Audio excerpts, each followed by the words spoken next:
chair of this body. We have a fairly decently packed agenda today, but I'd like to open it up by asking if there's anybody here, any elected officials in the audience today, if you'd raise your hand. Okay, great. Sometimes we like to have them give the option to come up and speak before instead of sitting through the meeting. The second order of business is special to us. We've had some leadership changes within the department. Last meeting, we recognized the legend Michael Hunt, who's been with the department for 30 years. We also got an opportunity to recognize Mr. Tom Palco, the assistant director, and he has since retired after that meeting. And today, I'd like to introduce to you all Mr. Ricky Swift. I know he's likes to hide in the back corners, and I see him back there. Ricky, would you mind coming up to the podium here for a moment so I can put you on the spot?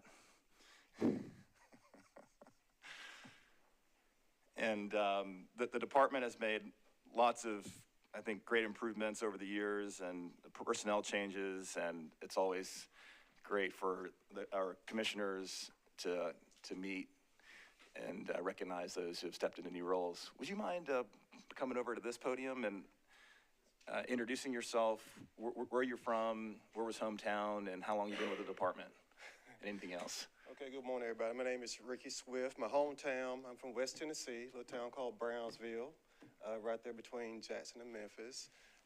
Went to college at University of Tennessee. Been working here in Nashville. Been working with the water department now, oh my God, y'all, like over 20 years, so it's been a long time.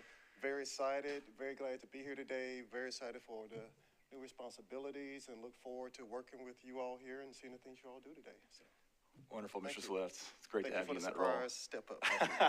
Anytime. Thank you. Thanks.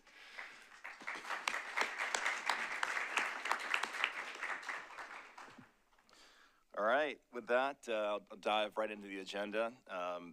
One item to note, the Fontenelle case has been deferred. Is anybody here that's part of that case? If you raise your hand. Okay, good. Nobody wasted a trip coming down here. That's great. So they'll be hopefully on our next month's agenda? Yes, that's correct. They're expecting to be at the August 6th agenda. Okay, excellent. All right. Normal order of business is then to review and discuss and approve or amend our meeting minutes and decision letters from our last meeting. Commissioners have received those before this meeting and have had a chance to review, and I'll entertain a motion when anyone's ready.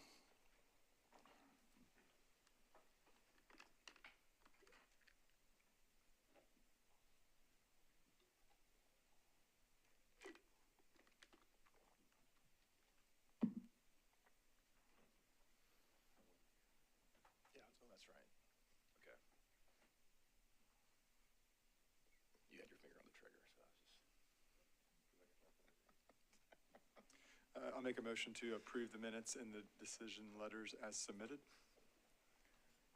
All right, we have a motion. Is there a second? Any discussion? Quick discussion. On the decision letter, can we update the date to July 16th since this is the day? I think it says July 13th. That would be the only adjustment to the decision letter.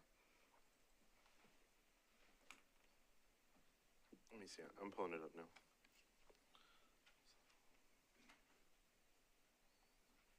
That's just the date. Are you talking about the date at the top? Yeah.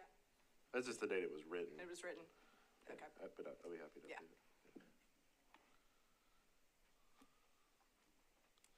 Okay. And we know we have Mr. Fulmer's not here, so he's abstaining. All right, all in favor? Aye. Any opposed? Seeing none, motion carries. Okay. I don't have the agenda in front of me, but there is first. Okay. All right, first case on the agenda is the Ariza Bellevue development. I'll ask the applicant to come to the podium here, while I also would like to recognize that there has been a tremendous amount of public comment, and Metro Legal has weighed in on a few of those components that I'd love for them to weigh in on here. Yeah, commission members, just given some of the public comment, I just wanted to address some items before you dug in this matter, particularly concerning bias, and just wanted to ask a couple of questions. Do any of the commission members or family of commission members have a financial interest in Cypress Brook or the Ariza development? We should probably just go around and, No, No. no. No.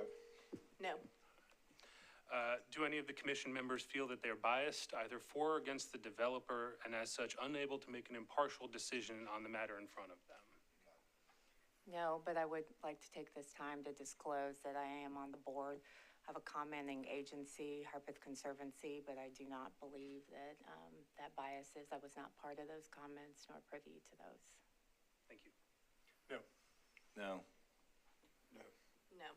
And with that, I'll turn that back over to the chair. Great, appreciate those clarifications. With that, I'll turn it over to Logan to introduce the case.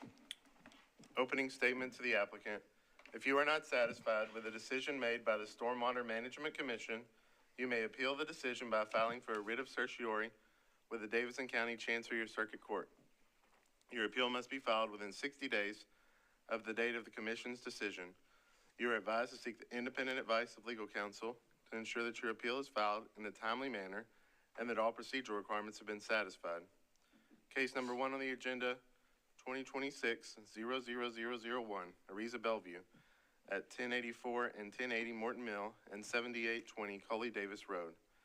APN numbers are 141-0000-1700, 141-20E-04500C0, and 141-0000-7400. Inspector is NPDES, Council District 35, Jason Spain.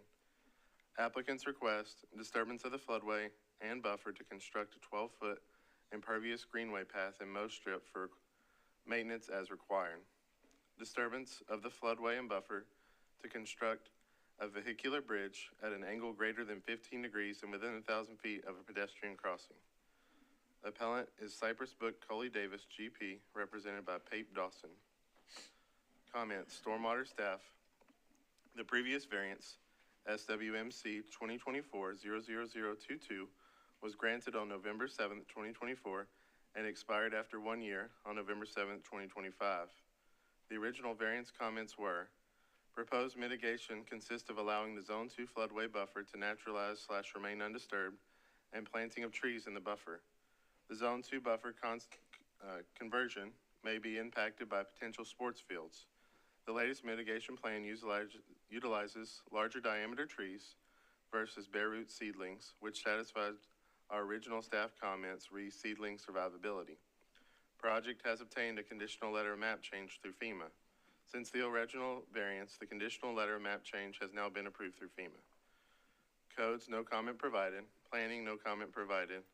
Greenways. Metro Parks, Greenways, and Open Space Division staff recommends approval with conditions of the stormwater variances related to the greenway improvements and access improvements being provided with this project.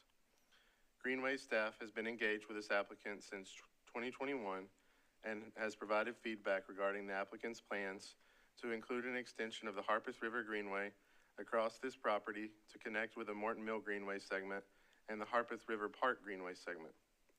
This is a significant piece of the planned Harpeth River Greenway and is consistent with the department's original waterway-based greenway system plans established in the early 1990s and reflected in all master plan updates since that time, including the 2016 plan to play. The subject property is extending the Harpeth River Greenway under a CSX railway and through the subject site, connecting the current terminus of the Greenway to the existing trail and pedestrian bridge associated with Harpeth River Park and soccer fields. The project is also providing multimodal access to the adjacent unimproved 51 acres of parkland that was donated to Metro Parks in 2019. The proposed Greenway extension would connect the existing 6.4 miles of Harpeth River Greenway originating in Edwin Warner Park with Coley Davis Road. Future right-of-way improvements from Harpeth River Park to Highway 70 and the Bellevue Mixed Use Center would enable multimodal access from the Warner Park system, the Harpeth River Greenway, and the approximately 5,000 residents with low-stress access to the Harpeth River Greenway to Harpeth River Park, to Coley Davis Canoe Launch, to Wego Park and Ride, and planned transit center location on Coley Davis, to the Bellevue Mixed Use Center, and to the Bellevue Regional Community Center and Ford Ice Center. Additionally, the application proposes to build a greenway connector paralleling the railway on site to enable a future greenway loop with a future improvement of the 51 acres of Metro Park land adjacent to the site. Additionally, the applicant is proposing to dedicate approximately 20 acres of land outside the developed area and largely within the floodplain to Metro Parks. This land dedication would enable potential expansion of the Harpeth River Park and conserve open space around the Harpeth River Greenway. Additionally, the project is providing vehicle access via the proposed bridge from Coley Davis Road to the 51 acres of unimproved Metro Parks land that is currently inaccessible by vehicle. This vehicle access would enable future park build-out of this Metro Parks land. Greenways recommends approval related to the greenway improvements and access improvements as they are consistent with the department's master plan, represent a significant improvement to this greenway corridor, and enable greater multimodal access to public open space. Conditions of approval: the final planting plan for the mitigation areas shall be approved by Metro Parks Greenways Division and shall ensure proper sight lines are provided for the greenway, among other considerations such as those related to programming and maintenance. The owner of parcel 141-0000-1700 shall be responsible for tree maintenance and replacement within the mitigation areas for 2 years after planting. If at that time Metro has accepted the proposed park/greenway dedication, the owner's responsibility will cease. Otherwise, the owner will continue to maintain and replace the trees until the park/greenway dedication is accepted by Metro. Greenway must comply with the approved final site plan 2021 SP-061-002. Okay, great. I know the applicant has been here before, and we heard their case, and I've since received a request from the applicant to have additional time for the presentation due to the nature of this case and the public interest. Therefore, I've granted them an additional 10 minutes, so a total of 20 minutes for their presentation. And the opposition representative of a adjacent neighborhood has asked for the same, so I have granted the equal amount of time for that one representative to speak on behalf of their neighborhood. And so with that, the procedure is as follows. We will have the applicant present for the 20-minute period. We will close the applicant's presentation. I will open public hearing, and then the representative from the neighborhood I referenced will come to the podium and speak. And then if there are any other people here to speak in favor or against the case, I will allow 2 minutes for them to come and speak, and then we will deliberate and may have some questions back and forth with the applicant. Mr. Chair, Yes. I don't know if we want to reserve any time, if the applicant wants to reserve any time for rebuttal. I'll leave that up to you. So if that's okay, I'm happy to allow for that. So thank you for mentioning that. Okay.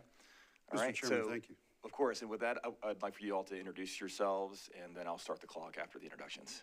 That sounds good. Sean Henry, 500 11th Avenue North, representing Cypress Brook. Scotty Burnick, landscape architect, Abe Dawson, 315 Woodland Street, Nashville, Tennessee.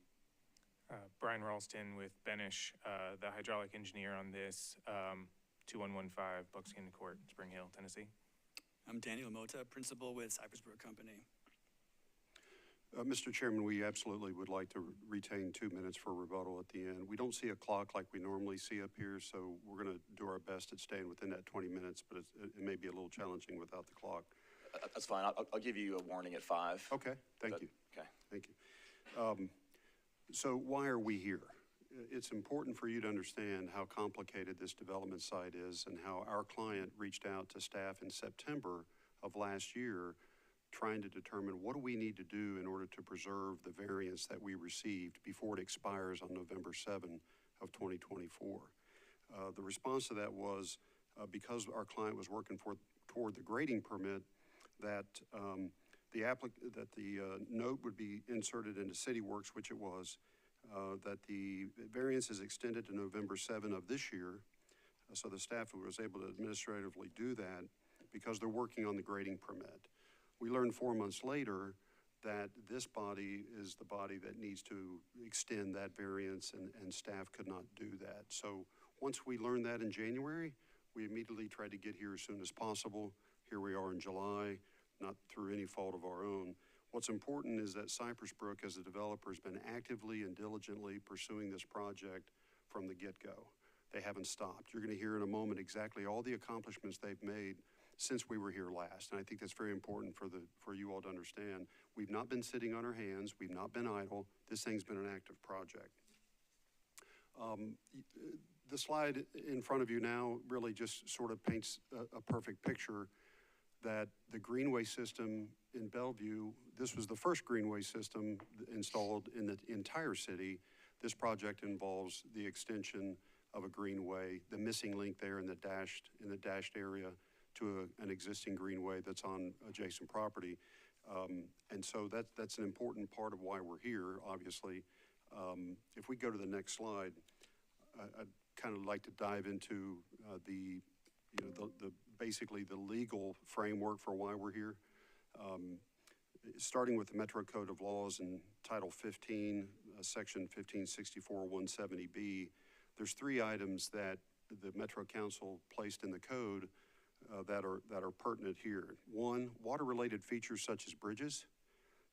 Secondly, public infrastructure installed by or for the benefit of Metro government, and paths and hiking trails are permitted within the floodway, provided that the structure is designed and engineered in such a manner so as to have no adverse impact. And so that's right out of the Metro Code of Laws. Additionally, and I think this is relevant here, in 2017, Metro Council adopted a resolution, RS 2017-872, granting authority to the Metro Department of Water and Sewer Services to waive grading permits for and to approve buffer disturbances for Metro's Greenway Trail projects constructed by or for the Metro government and Parks and Recreation. Our client developer is constructing that for Metro Parks.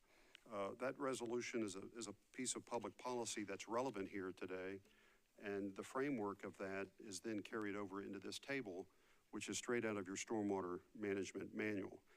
This table is the permissible activity within a stream buffer.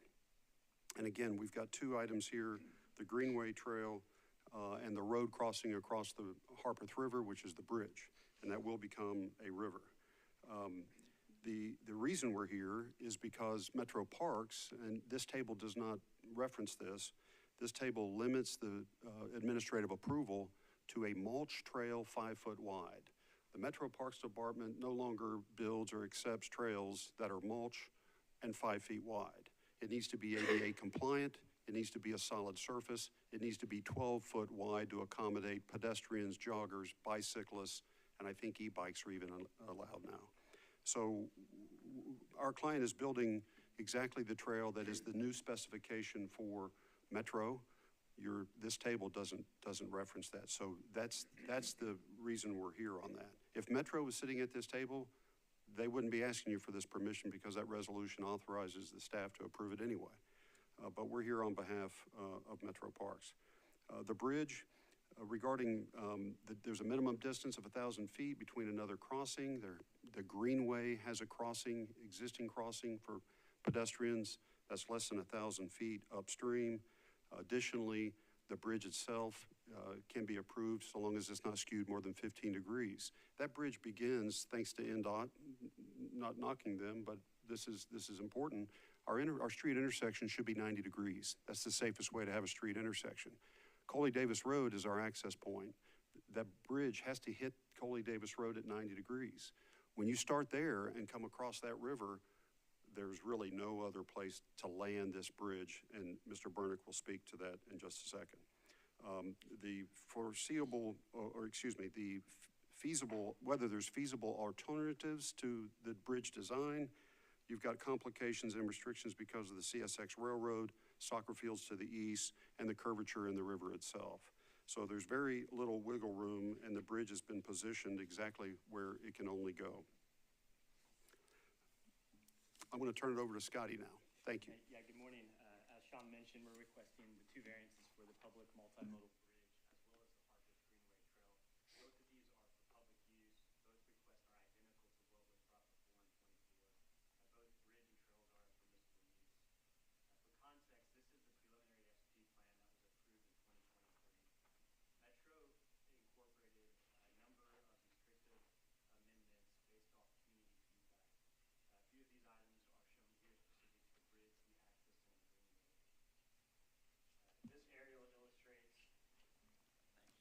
This aerial illustrates some of the exceptional hardship on this property by a combination of physical constraints. The Harpeth River, its artificial curvature between Coley-Davis and the site, the narrow width of the property frontage, the location of the CSX Railroad and then limited access, and the location of the existing greenways that sit within the stream buffer today. The combination of these makes the site unique. Again, both the bridge and trail are permissible uses.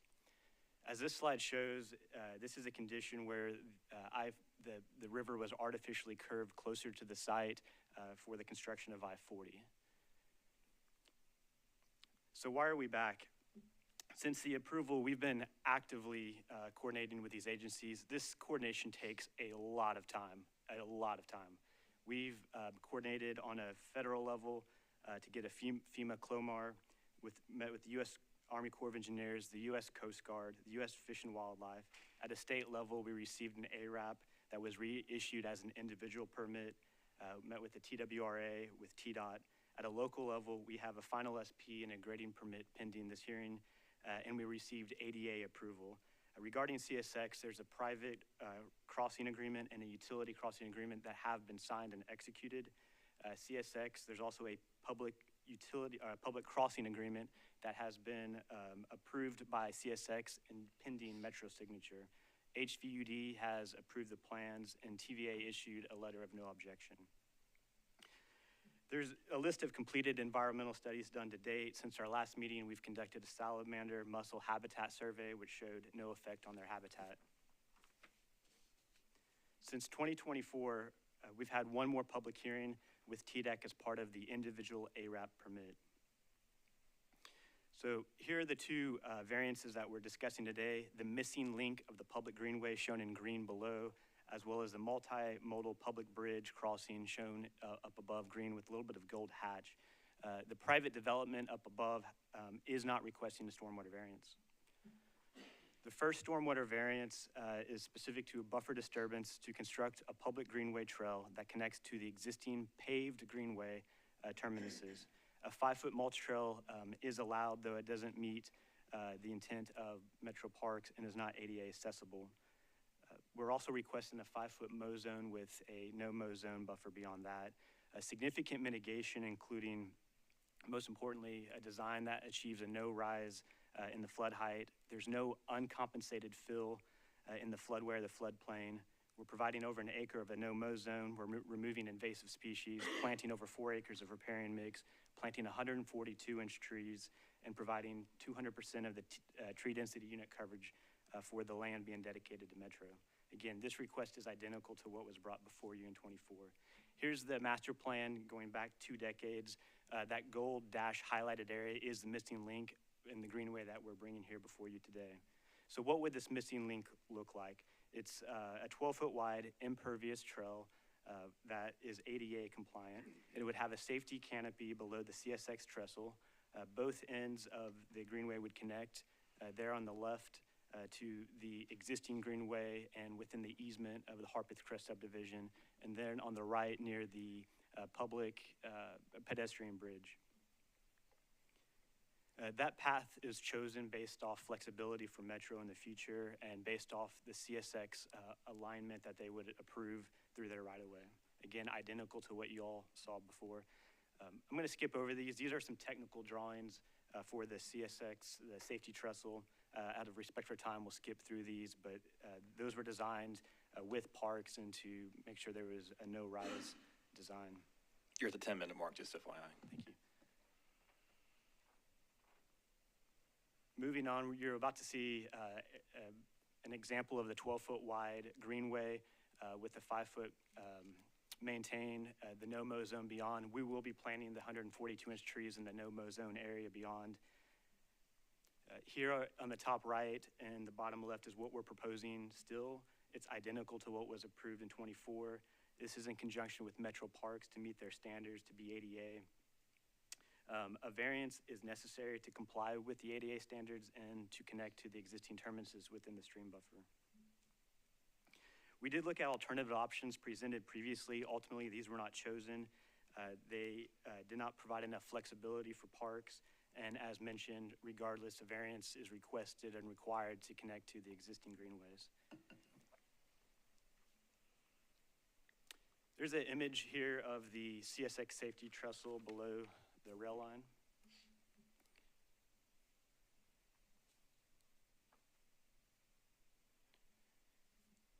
Our second variance request is specific to disturbance for the construction of a public multimodal bridge crossing at an angle greater than 15 degrees and within 1,000 foot of the pedestrian bridge. I'd like to bring to your attention that a bridge is a permissible use within the buffer without a variance. However, we're requesting a variance based on the hardships associated with the physical conditions of the site where the bridge cannot be constructed within an angle of 15 degrees without causing a rise, having to connect to Coley Davis at a safe angle, and we can't be further than 1,000 foot away from this bridge without being off the property. The bridge that we're showing is 28 degrees and 785 feet from the pedestrian crossing. The piers and the abutments have been designed for the flow of the river during a regulatory flooding event, and the design accounts for no additional scouring. Based on guidance from Metro Water Services, the area of disturbance and the mitigation were calculated together. Let's take a closer look at the public multimodal bridge. Here's the existing pedestrian bridge. This bridge has a different purpose. It doesn't allow for a vehicular use to get to the existing Metro property. Relocation of the existing pedestrian bridge is not a viable option as it would cause more disturbance with no environmental impact. Therefore, Metro Water Services, ourselves, we wouldn't support that. As mentioned before, based on physical hardships of the width of the property's frontage, the extent and geometry of the floodway, the existing pedestrian bridge, and no alternative feasible place to get a bridge further than 1,000 foot, we're requesting this angle. More specifically, it's very, very light yellow. That shows the floodway. You'll see that we're crossing at the most narrowest point in the floodway. It's perpendicular and parallel to Coley Davis. The geometry of the Harpeth River continually changes angles there. These are technical drawings for the bridge. Again, out of respect for time, I'm gonna skip over these. But again, they were designed to provide a no-rise condition. This next graphic is gonna show just a 1,000-foot radii from the existing pedestrian bridge. When you see that, you can tell that if we were to move the bridge further away from the pedestrian bridge, it would be off the property again and wouldn't work, physically wouldn't work. We're still going here. If we could advance the slide, that'd be great. Here we go.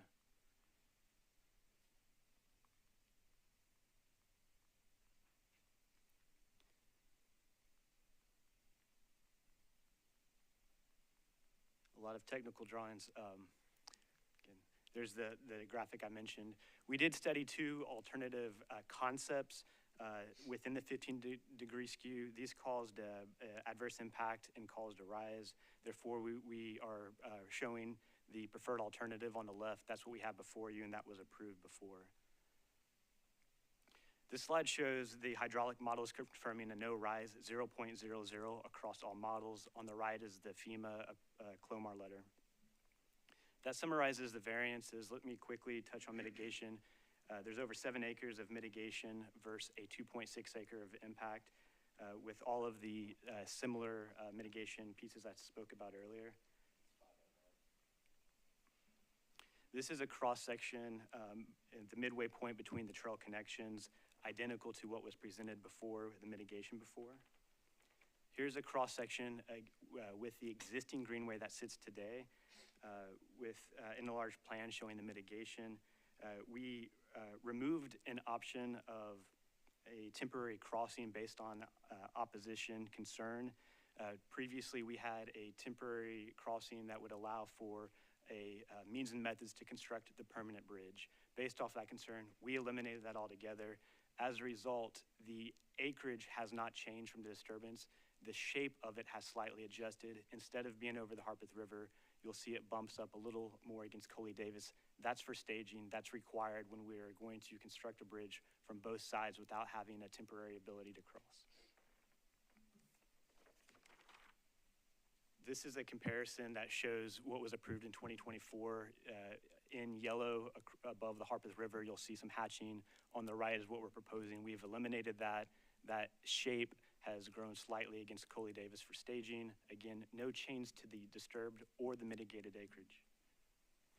Here's a cross-section and plan below the CSX trestle with the same mitigation that was approved before, as well as signage, educational and do not disturb signage. We are requesting no variances from this required signage. And then lastly, as mentioned previously, Metro Water Services just wanted us to inform you that the land being transferred to Metro Parks, there's a chance that there could be athletic fields in the future. As a result, we over-mitigated what we're doing now to account for the potential of Metro one day adding athletic fields. Appreciate your time. We're here for questions at the appropriate time. Great, you landed that at 3 minutes remaining. Would you like to reserve that, or anything else to add? Yes, we would like to reserve that for rebuttal, please. Great, okay. All right. All right, with that, I'll close the applicant's hearing and I'll open up public comment period. Is there anybody here to speak in favor? Actually, let me back up. The neighborhood representative who requested the additional time, is that person in the audience? If you raise your hand. Great, would you like to come up to the microphone now? I'm here. I can go first or I can go last. Well, okay, if that's your preference, let me see if there's anybody here, anybody else speak in favor or against. Could you raise your hand? Anybody to speak against? In favor or against? Against. Okay, sorry. And then in favor? Okay. For the sake of time. I see It's up about to the board chair how to organize this. 30 minutes. Are the people that are here to speak in favor or against a part of the neighborhood that the representative has been granted additional time? Raise your hand if you are within that neighborhood.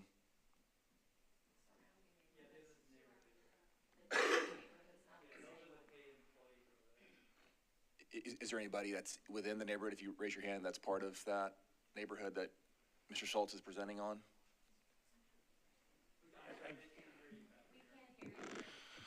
Is that better? Okay, I'll stay closer. Is there anybody here within the neighborhood that Mr. Schultz is presenting with additional time that raised their hand previously to speak in opposition? Please raise your hand. Yeah, see, we had granted an allowance of additional time for Mr. Schultz to speak on behalf of the neighborhood. So,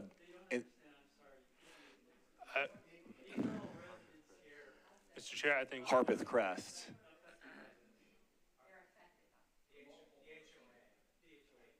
The HOA for Harpeth Crest, that's your neighborhood? Okay.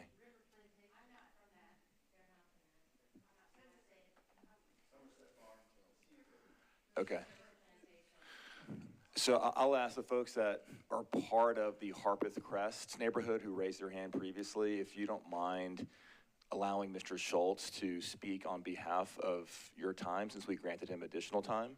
That would save us overall time in this meeting.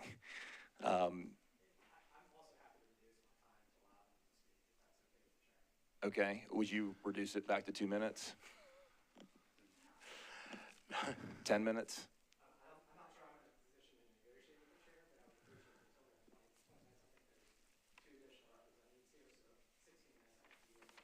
Okay. Okay. Deal.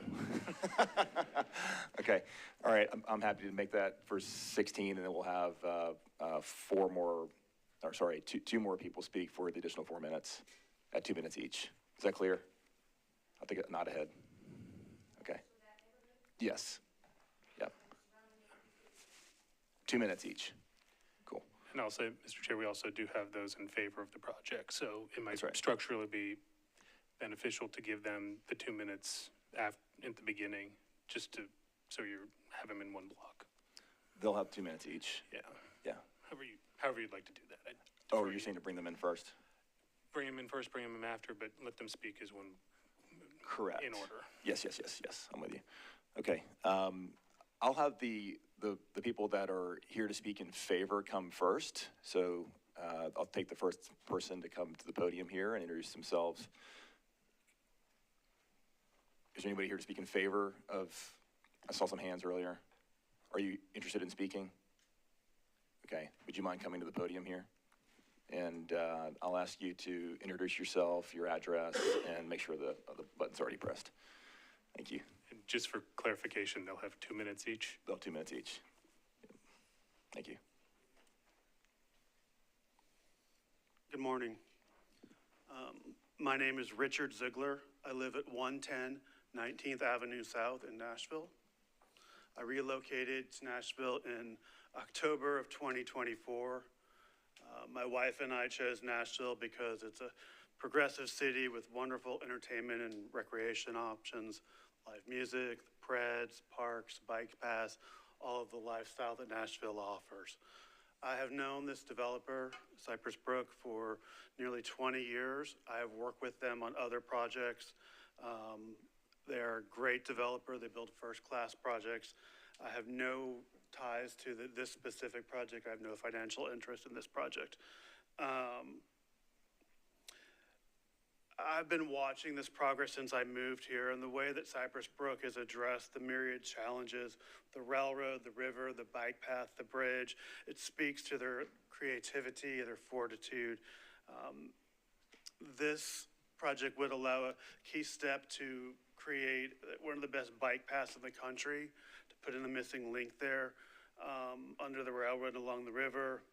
And it's an easy step all the way from the Harpeth River State Park. This would be an incredible amenity for the area and for the region. So I strongly encourage the commission to renew the variance you previously granted in 2024. Thank you. Great, thank you, Mr. Ziegler. Next person, in favor? Your name, address, 2 minutes. Austin Hethcock, 106 North 8th Street, Nashville, Tennessee.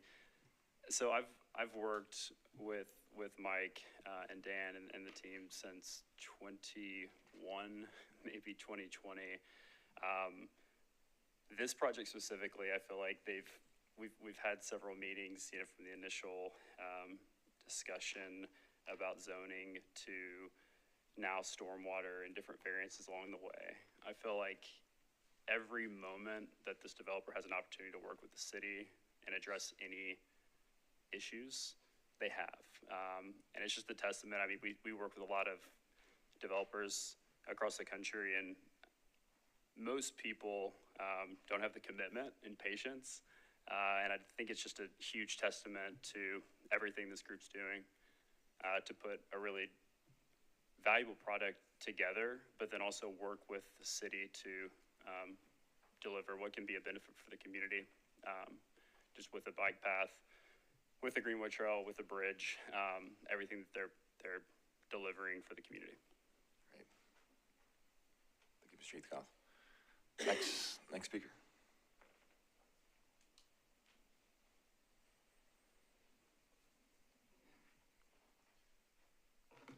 My name's Adam Klink. Address is 3183 Parthenon in Nashville. My time on this project goes back before the current owner had acquired it. I knew Mr. Fusel, who owned the property and lived there for numerous years. It was always I became very good friends with him. It was always his desire to see it developed. At the time I did not have any kids. Now I do. We use the parks and greenways on at least a weekly basis.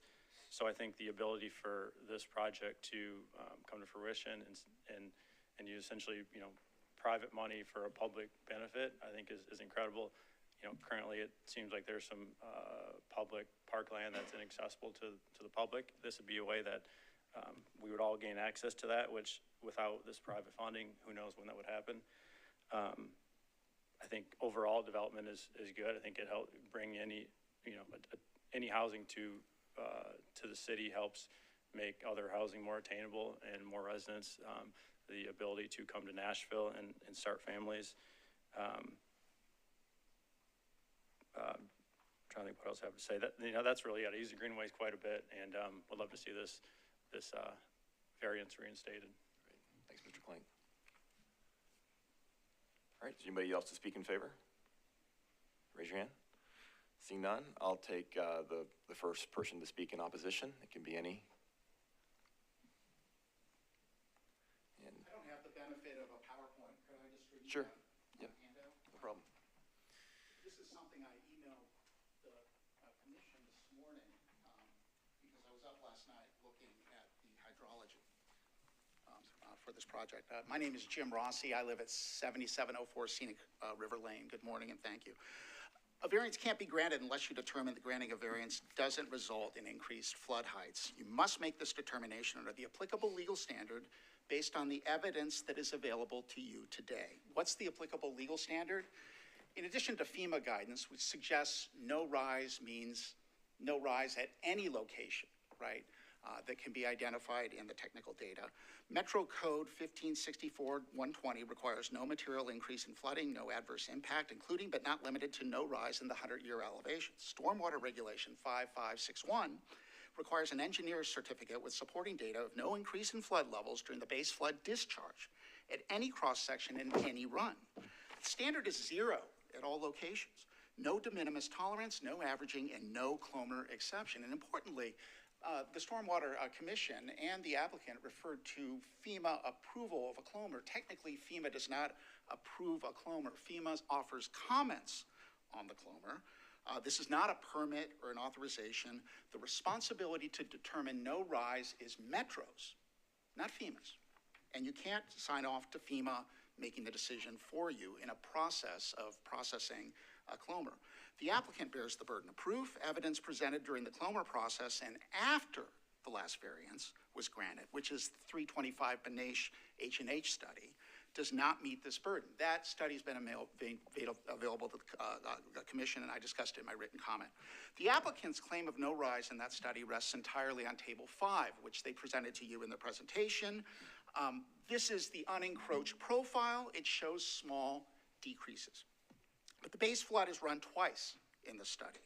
And both runs are within the meaning of the base flood discharge 10 under seconds. Metro regulation. How much time do I have 10 left? seconds. How much? 10 seconds. I have 10 seconds left. Look at the data I've presented. There are multiple increases. Those increases are in the hundreds.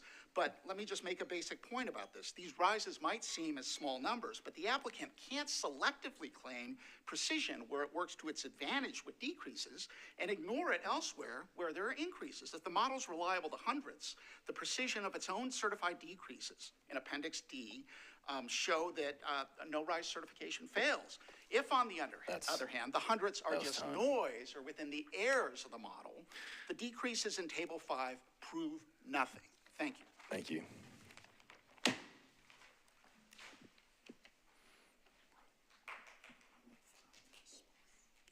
Thanks. Next person, please.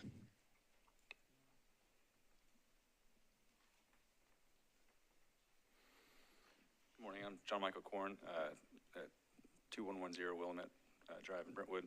Thank you. I've been hired to review, as I'm an engineer, so I've been hired to review these plans and the options. The haul road, it was called a haul road in the TDEC permit, not a crane, thing. So it was for development, not just for the bridge. It's still in the package and in the TDEC application. So presumably it's still possible that they might want to try and build it. That has its own problems with causing flooding. Bridge plans were not in the actual package that was submitted on Tuesday, the updated package for what the variance is presumably about, as well as the Greenway Trail. The HECRAS modeling that was done for this application does not account for the grading changes, the additional impervious area with the Greenway Trail or the development at all. So that's not in the model, so they can't say that the model represents conditions that were going to be present. There are also no covenants specified that the bridge, piers, or the walkway will be maintained clear of debris. And as tight as the model is, with that, any debris will then lead to increased flooding. So without a covenant specified, which can be specified for the HOA to be, responsible for those things, then you can't guarantee the bridge is not going to cause additional flooding. So, and there's over 2,000 square feet of additional impervious area of the Greenway by itself not including the development. So all that stuff is not included in the model, and those do make real changes to the model's results. So, thank you. Thanks, Mr. Corn. Okay, next person.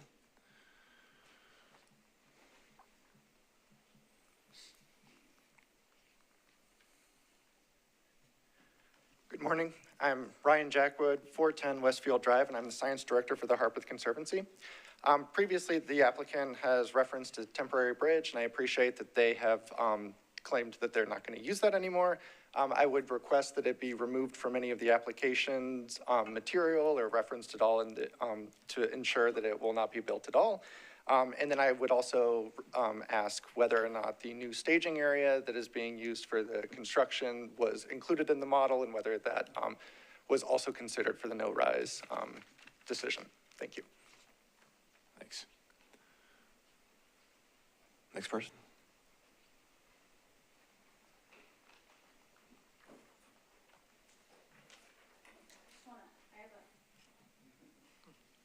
You're welcome to, okay, yep.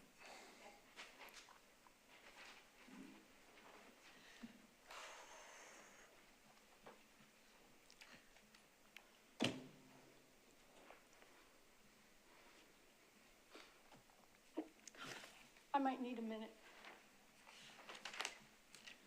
Good morning. My name is Tony. I live at 2746 Gossett Trail in the Harpeth Springs neighborhood, which is shown by that I-40 dot over there. I live in Bellevue near the proposed development, and I'm here because this is not a theoretical concern for me. This is personal. During the 2021 rains, I was standing in my backyard watching that water rise, came within 100 feet of my home. This is my home. This is the floodwater. This is my home, that's the floodwater. This is not a floodplain map. This is my backyard. So I'm gonna try and read this next part, because it's kind of technical. Okay, so the project is proposed on a narrow tract within a horseshoe bend of the Harpeth River directly adjacent to FEMA-designated flood zones, including Zone A and E. This is already a flood-prone area. Adding a bridge, raising roads, and introducing significant impervious surface in this location increases risk, especially for those of us who are already living there. Metro's Stormwater Management Manual requires a floodplain report for projects in or near these zones before any approvals move forward. I am asking that it be clearly confirmed on the record that this report has been completed, independently reviewed, and demonstrates zero increased flood risk to the surrounding homes. If the analysis is wrong, it's not the developers that suffer, it's the residents. So I respectfully ask that you deny this variance unless full compliance with these requirements is demonstrated. Thank you for your time. Thank you, Ms. Tony. Next person.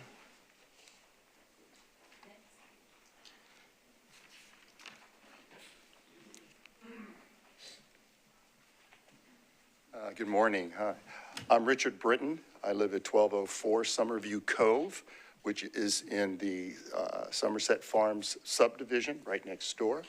I'm also a member of the HOA board of Somerset Cove. I just want to make it clear that I'm not here in an official capacity in terms of being on the board. I'm here because I live in that neighborhood. I've talked to my neighbors, and we are very concerned about all that is happening.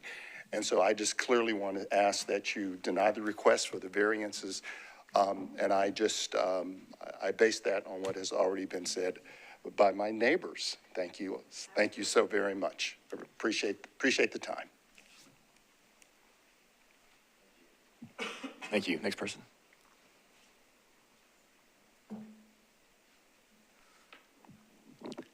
Good morning.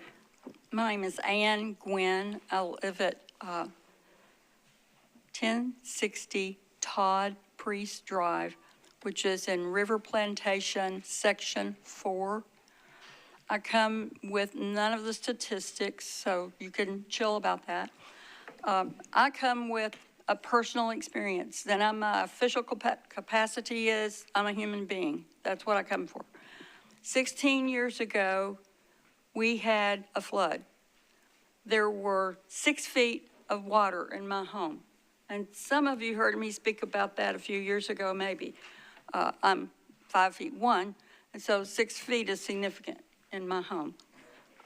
And you say, well, it's been 16 years, you should be over it now. Well, we won't ever be over it. I got to pay my FEMA bill this week. It is now $1,250. I am retired. I am on a fixed income. It goes up every year. Flood's not over for me. Never had flood insurance before all this happened. They told us we weren't eligible for it. Well, guess what? 6 feet of water makes you eligible. It increases annually, a little, a few $100s, but a few $100, if y'all ever notice what they say Social Security gives us every year, these increases, you haven't seen what they charge us for our insurance. They don't show that part. I had anticipated that I would pay my home off before I retired. I've been retired for 11 years. My home will never be paid off in my lifetime because of all the loans I had to take when the flood happened. Yes, FEMA gave me some money, but not enough to redo the whole place. We were in 2x4s. I was out of my home for almost a year. And it's weird. There are flood warnings periodically. We had one this week, in case you all weren't paying attention, that, all the alarms go off. Well, what do you do when there's a flood warning? We might get a sprinkle, or we might get several downpours north of us in Kentucky. It sounds like they've been pretty severely hit. We got lucky this time. That was time, miss. Okay. Is that the time? Yes, ma'am. That's okay, Ms. Gwynn. Okay. Thank you, and I appreciate whatever you all decide, but I hope you will make the right decision. Thank you, Ms. Gwynn. Is there anybody else?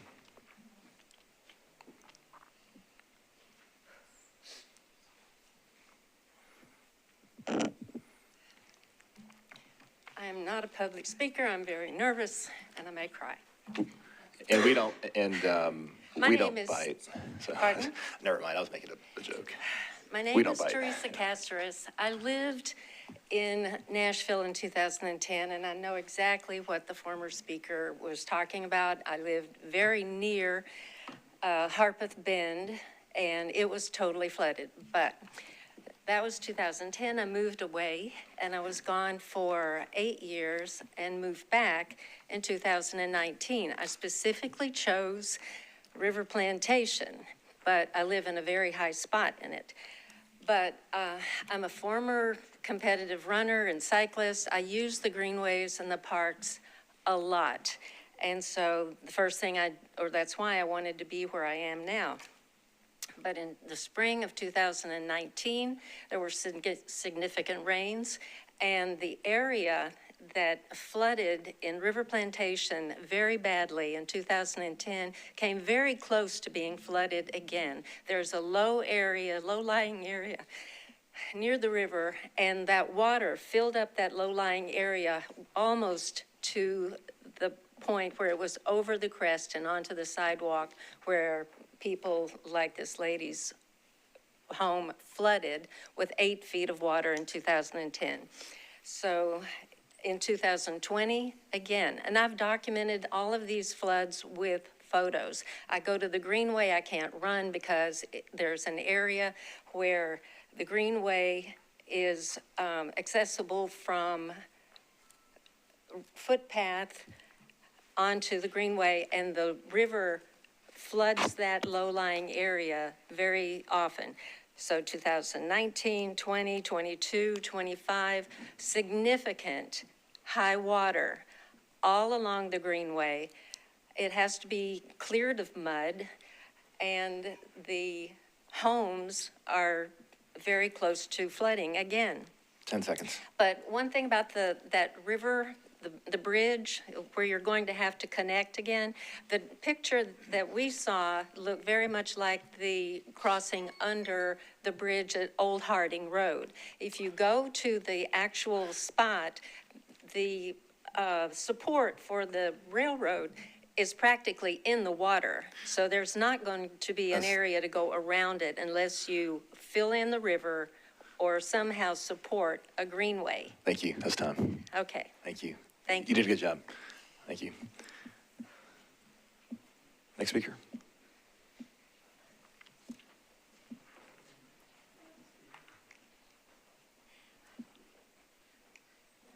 Good morning. My name is Lorelei Bergen. I'm at 1063 Morn Mill Road. I'm concerned here personally and with my community around this variance and the lack of just testing that has been done and lack of accuracy around, whether areas are going to be increased or not. My concern really is 4 months ago, the state had sent me a letter saying I am inconclusive of whether or not I need to have flood insurance.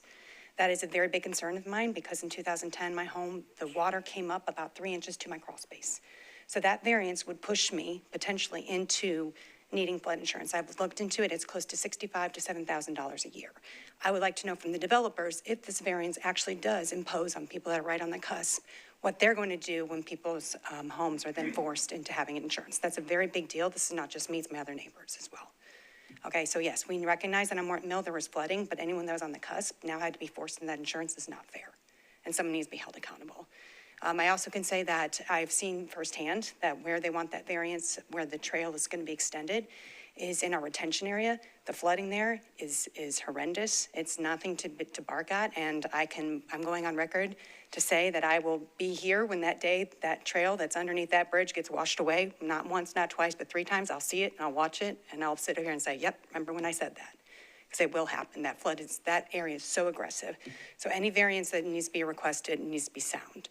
Lastly, I will also like to state on record, I'm very disappointed in the commission and the lack of notice about this hearing. It was due on the 9th, and the signs were not changed for our community, nor were public notices on file and mail also communicated. That is a failure on the system. Thank you. Thank you, Ms. Bergen. Is there anybody else to speak?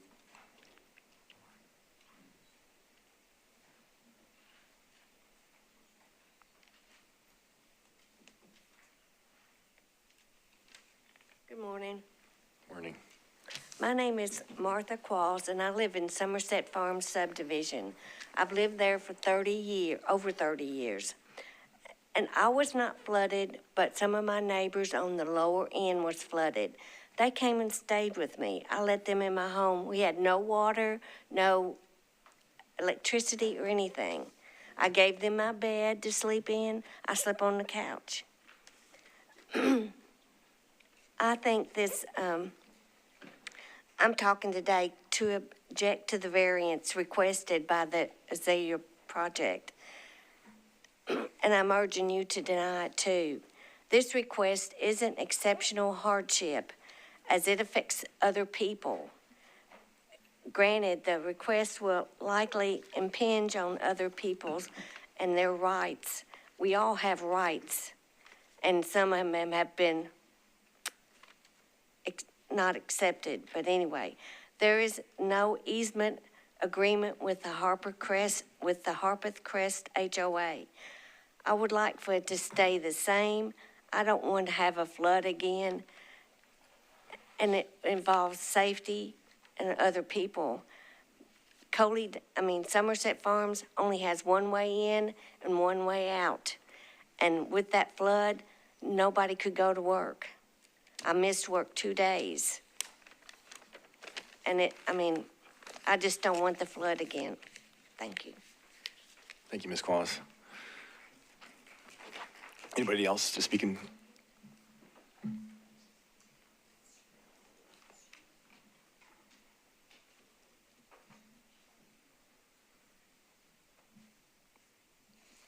Where do we land on our negotiation, Mr. Schultz? Well, 16 minutes? I don't think it's going to matter. Okay. I think Okay, all right. That's fine. Sure. Welcome to.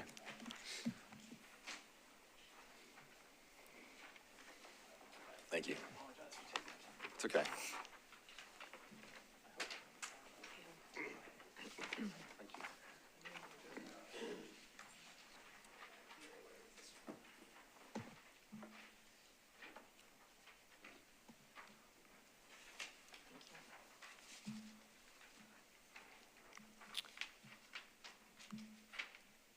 And if you need the extra time, just let me know. Okay, sure.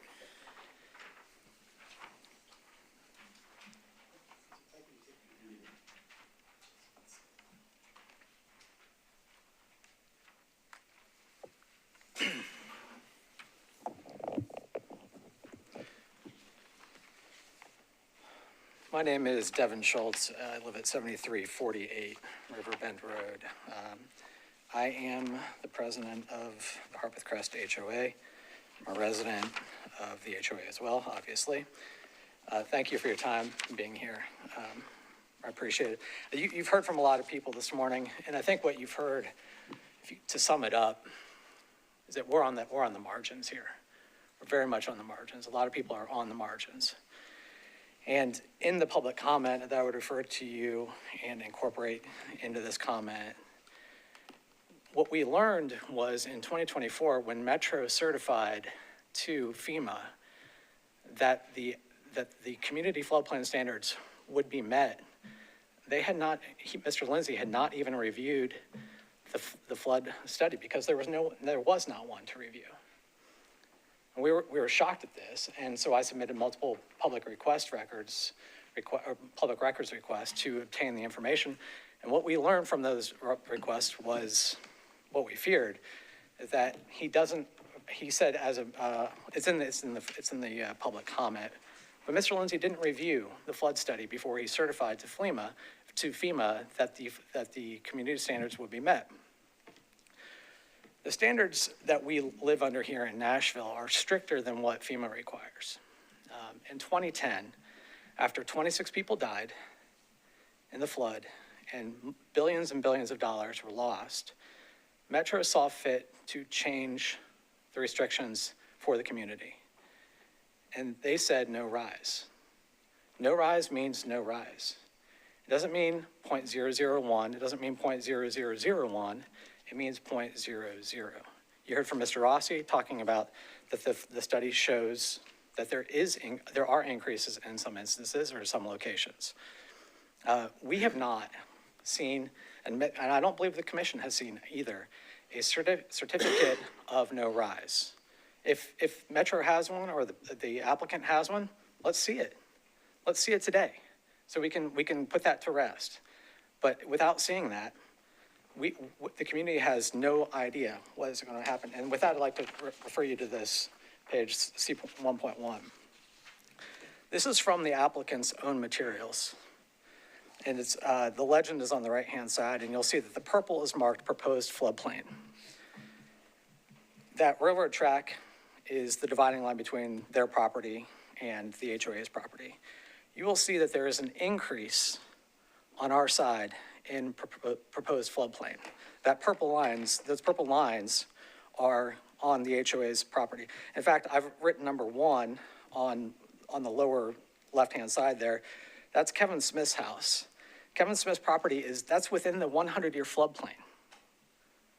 And then you'll see an increase in the above, just to the north on this page, so east on this map, you'll see an increase in flood height there. We started asking questions of why is this happening? We have not gotten an answer. The answer we got from Stormwater via Steve Mishu was a CLOMR has been issued, or FEMA has issued a CLOMR. That's also verbatim quoted in the MI comment. That's not, FEMA issuing a CLOMR is not saying that there is no increase in floodplain on our side of the tracks. And their own document shows that there is an increase. We've seen no engineering study, no certification, no document that shows that there will not be an increase in the floodplain on our side of the tracks. And as Lorelei mentioned earlier, that will affect people's homeowners or their flood insurance for their homes. This is not theoretical. This is actual.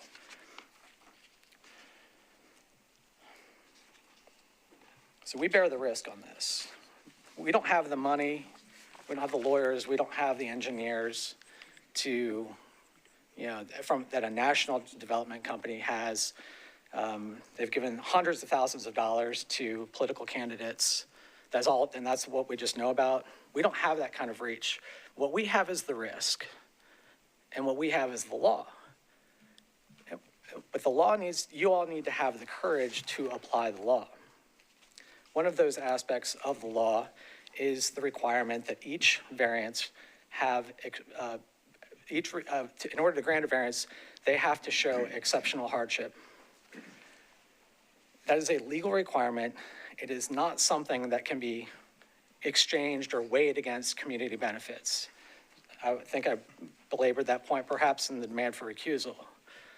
That is not something that can be negotiated. It is a bare minimum floor requirement. You absolutely have to have exceptional hardship for each variance. It is a legal impossibility for an applicant to establish exceptional hardship on property they do not own. The HOA owns the property, the 12.2 acre parcel where they're extending the greenway. And that has been the subject of a federal lawsuit. And we own that property. They've never asserted an ownership claim to that property. They have no ownership claim to that property or an easement interest in that claim. They have no easement interest in that property. It is a legal impossibility to establish exceptional hardship. So I would ask the commission to ask Metro's counsel 4 questions, or the commission counsel for the commission. 4 different questions.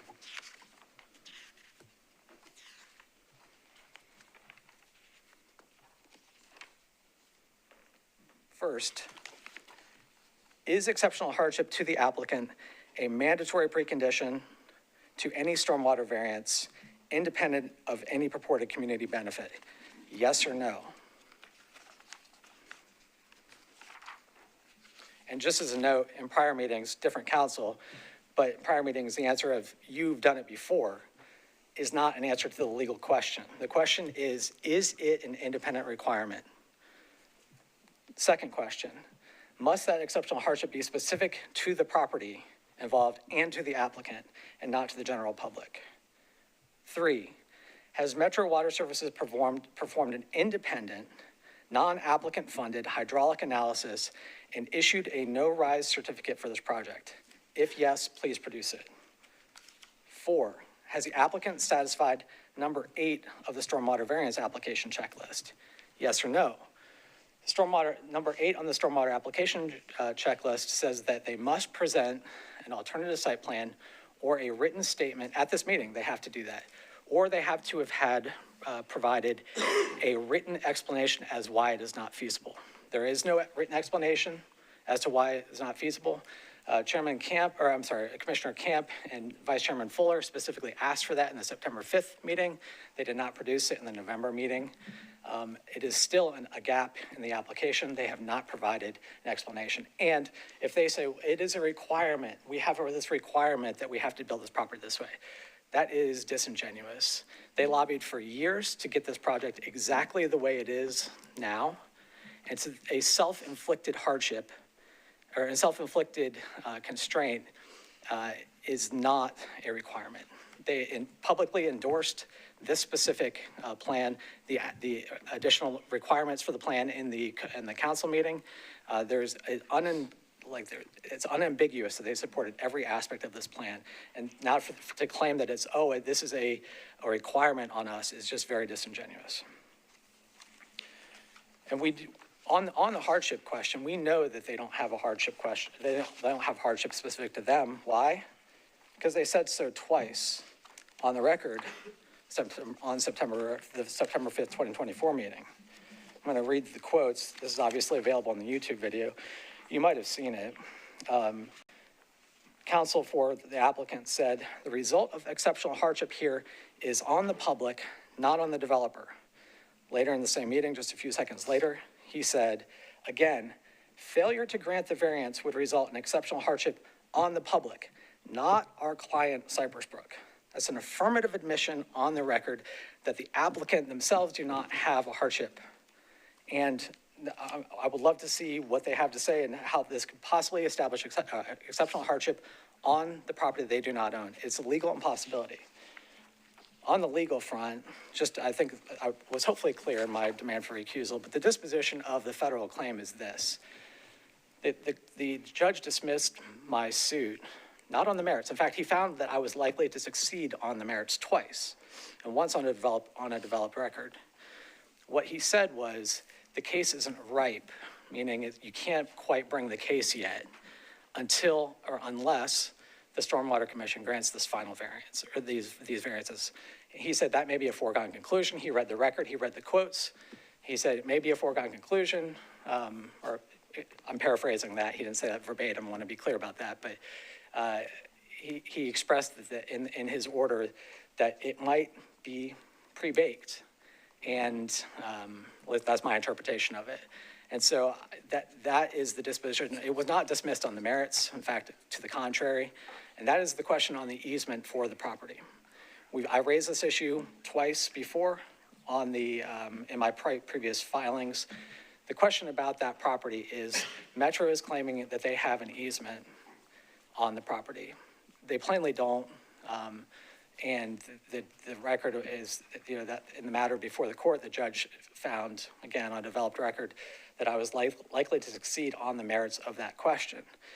That didn't spend a lot of time on that in front of you all because these other questions about exceptional hardship and increase in flood height are very, very important. I would like to reserve whatever time I have remaining, if any, for rebuttal after that. Thank you. Thank you, Mr. Schultz. It's about 5.5 minutes left. I mean, I don't know typically if we grant rebuttals in public comment phase, but that'd be up to the chair.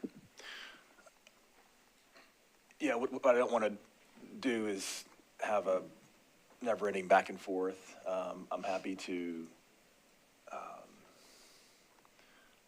allow him to speak.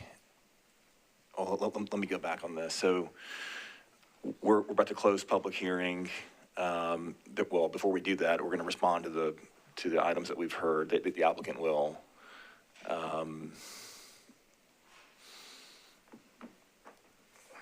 Commission have any favoritism one way or another? Be the first time I'd ever seen it. Yeah.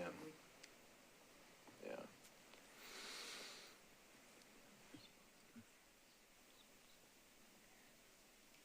Yeah, I'm okay with him. I'll give the opposition some time. There was 5 minutes left. If he feels inclined to respond to anything that he's heard here, I'll allow him to come up and just speak for the record, but I do not want to get into any sort of back and forth. Okay. Okay, so with that, we had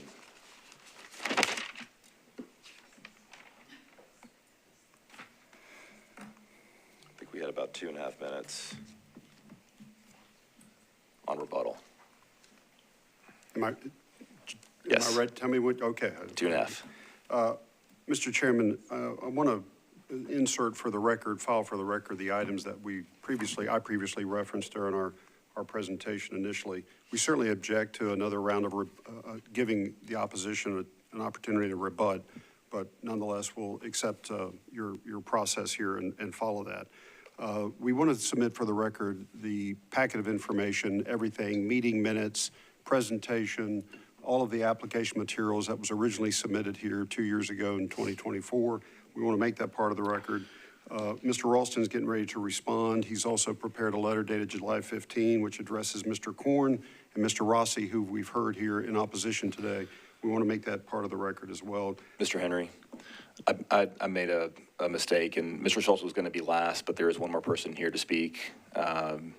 He's on the other side, I believe. Oh, okay. Okay. Well, you're going to be last, but that's fine. Yes, if you don't mind, I'm sorry for this mix-up, but I'll reserve your time. There's 2 minutes and 11 seconds left. I need to have the opposition also have time to speak here. So there's 2 minutes. We'll pause on the rebuttal and come back to these comments here first. Thank you. My name is Eric Wise. I live at 2249 Bell Creek Way in Harpeth Springs, and I'm here in support of moving Ariza Bellevue forward. And I want you to know I'm not alone. There are other Bellevue residents who support this project and want to see it move forward. The project's already been approved by the Stormwater Commission. It's time to stop delaying and start building. Our neighborhood borders the Metro Parks boat launch on the Harpeth River. The boat launch is the planned terminus of the new greenway, meaning the trail will end right at our community's doorstep, connecting Harpeth Springs residents directly to Warner Parks by bicycle or on foot. I'm a bicyclist. I use the greenway pretty much weekly, and I would love to leave my house and get on that greenway. It doesn't get built without a REZA at this point. My father also lives at the Meadows on Coley Davis Road. This project includes critical road improvements to Coley Davis, raising the low point in the road by approximately 5 feet. In the 2010 flood, this section went underwater and the road became impassable. This fix means that during the next flood event, emergency vehicles can still get through to reach residents who depend on that road. This is a life safety issue which affects every family in that corridor. Bellevue needs this project. We need more housing, we need better infrastructure, and we need greenway connectivity that improves the quality of life for everyone in this community.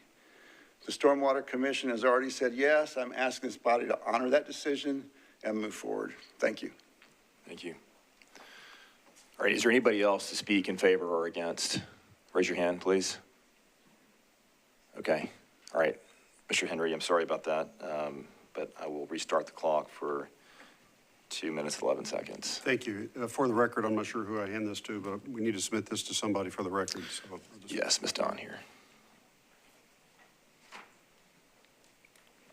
It's important to know that the application satisfies the variance considerations that are in your stormwater management manual.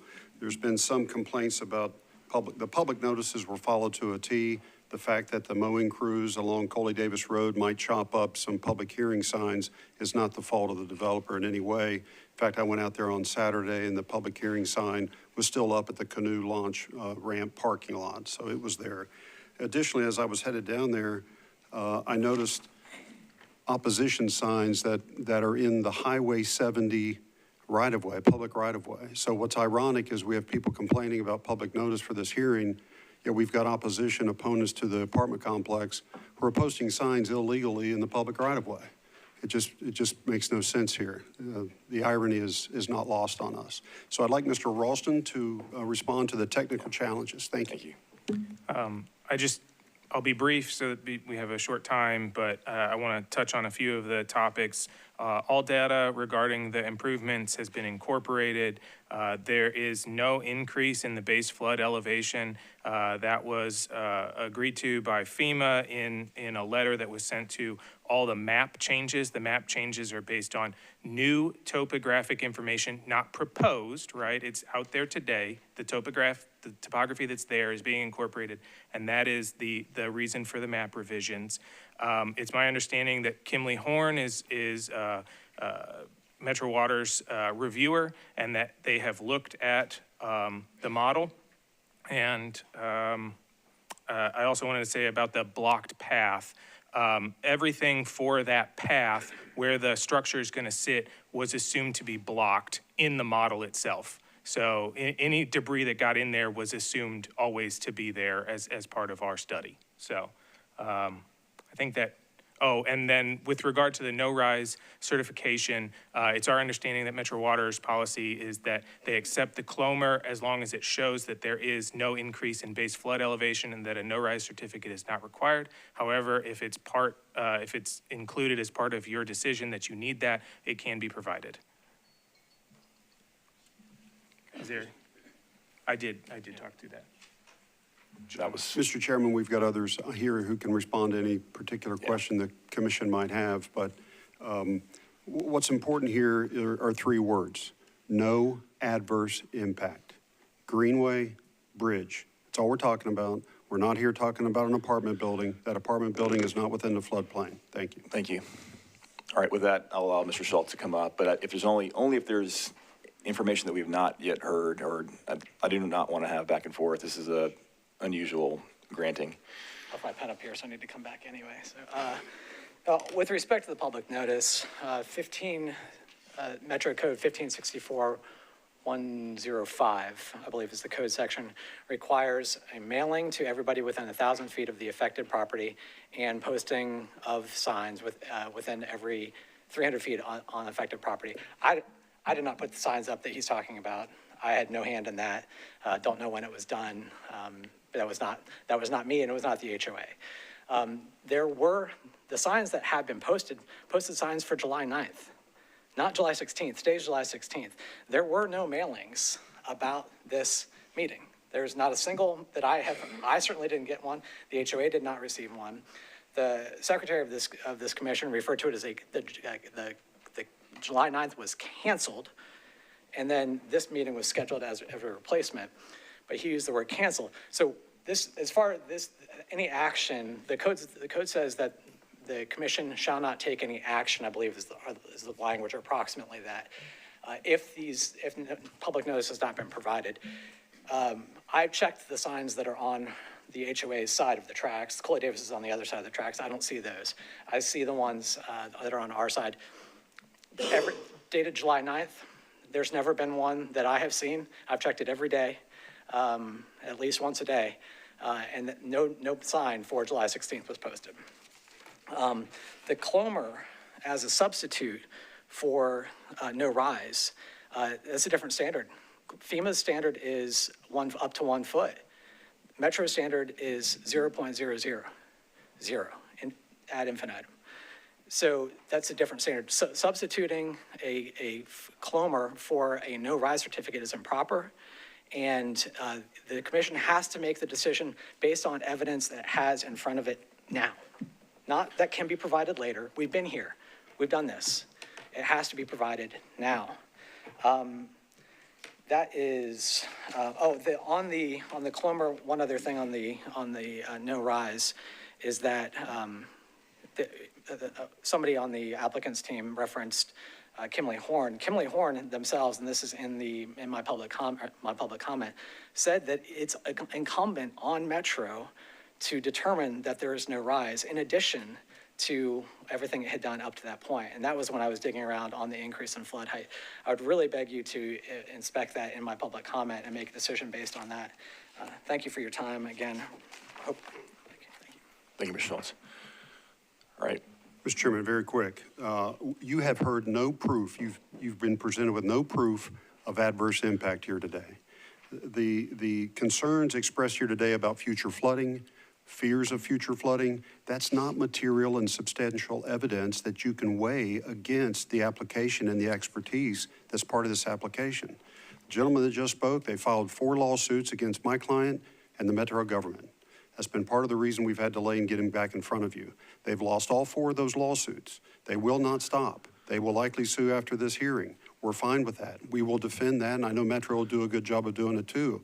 But the question before you today is, what's the balance of the evidence in front of you regarding a trail and a bridge? And there's no demonstration of an adverse impact by anyone opposed to this. Thank you. Thank you, Mr. Henry. We need to get moving. So anything else on public comment side of things? Liv, I know we received numerous emails. Yes, there were both in support and in opposition, numerous emails, letters that were handwritten letters that were mailed to me. Those are all in the file. Those were scanned in. And both from the 2024 variance and this current variance application. Okay. All right, with that, I'll close public hearing. Man, I'm sorry. We have been very lenient today with this case, so I hope that's appreciated. All right, public hearing is closed. Now we will open it up to the commission for deliberation.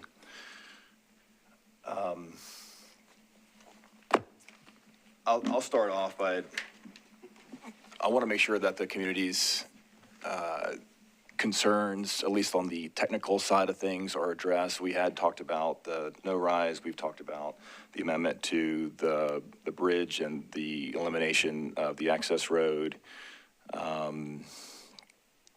Is there anything from what, and I also would like the applicant here to just summarize for us quickly the items that have changed from the last time we heard and approved this case to today. Can you do that for us? Just the 2 or 3 or 4 items that are new information for us hearing it today versus where you were last time you before this. Yes, the only change is in response to opposition's concern regarding a temporary bridge that we originally had shown. Where's the mic? it's on. Okay. Just to repeat, the only change was a removal. There was an option for a temporary bridge as a means and methods to construct the permanent bridge. Based on opposition concern, we removed that entirely as an option. So that change didn't change the acreage of disturbance or the mitigation associated with that. So the identical acreage disturbance mitigation is the same as in 2024. So it didn't change that. It changed a little bit of a shape. And then from a state and federal permits perspective, are there state and federal permits that you have in hand now that you didn't have at the time that you appeared before us? I think you got a slide about that. Yeah, go ahead, Alex. I don't have the slide, but obviously the Clomer the letter has been granted, and then also the TDEC ARAP is now an individual permit, and that's been approved. I think those are the only two I know of.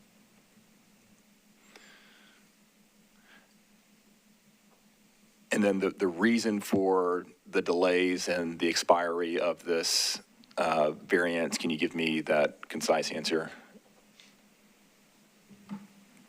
Yes, sir. So back, as Mr. Henry said, in September of 25, I had reached out to MWS, Metro Water Service, to ask about the extension because I knew we would not be able to get the grading permit before the November 7th deadline.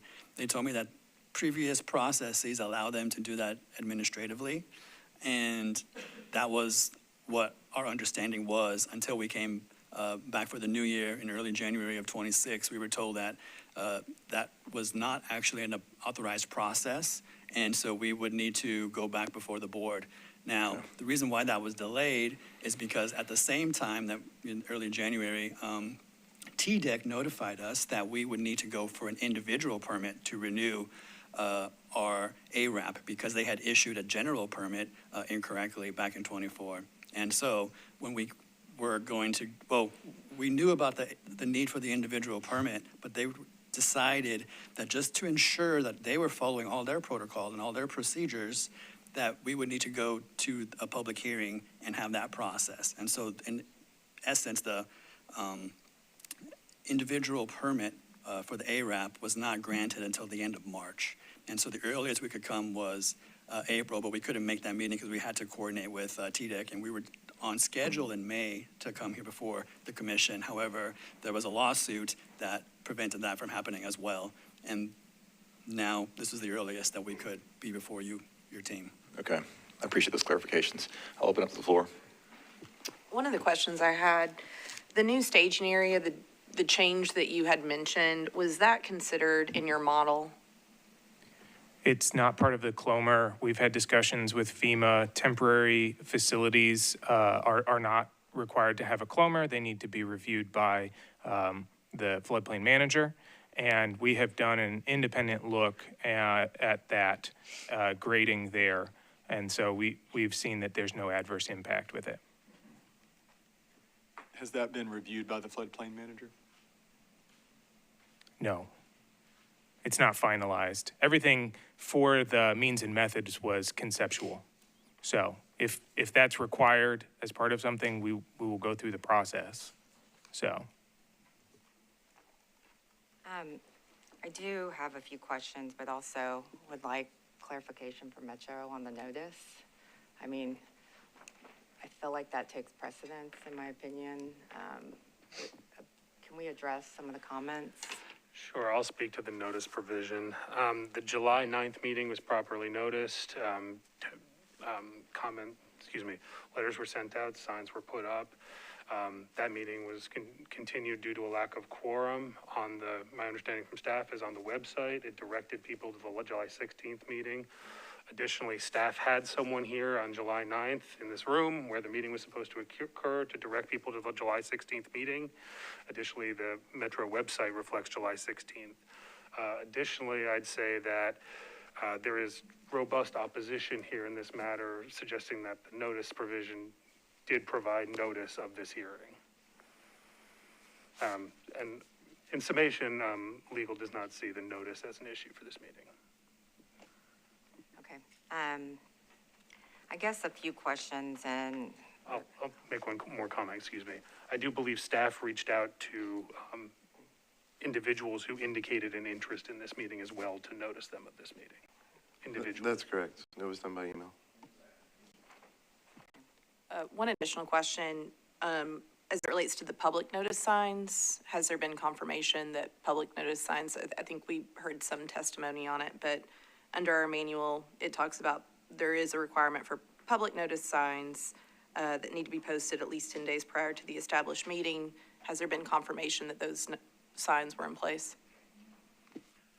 There have been public notice signs, I believe, and the applicant could speak to it, and I think staff could speak to it, but there were public signs up for meetings that were noticed.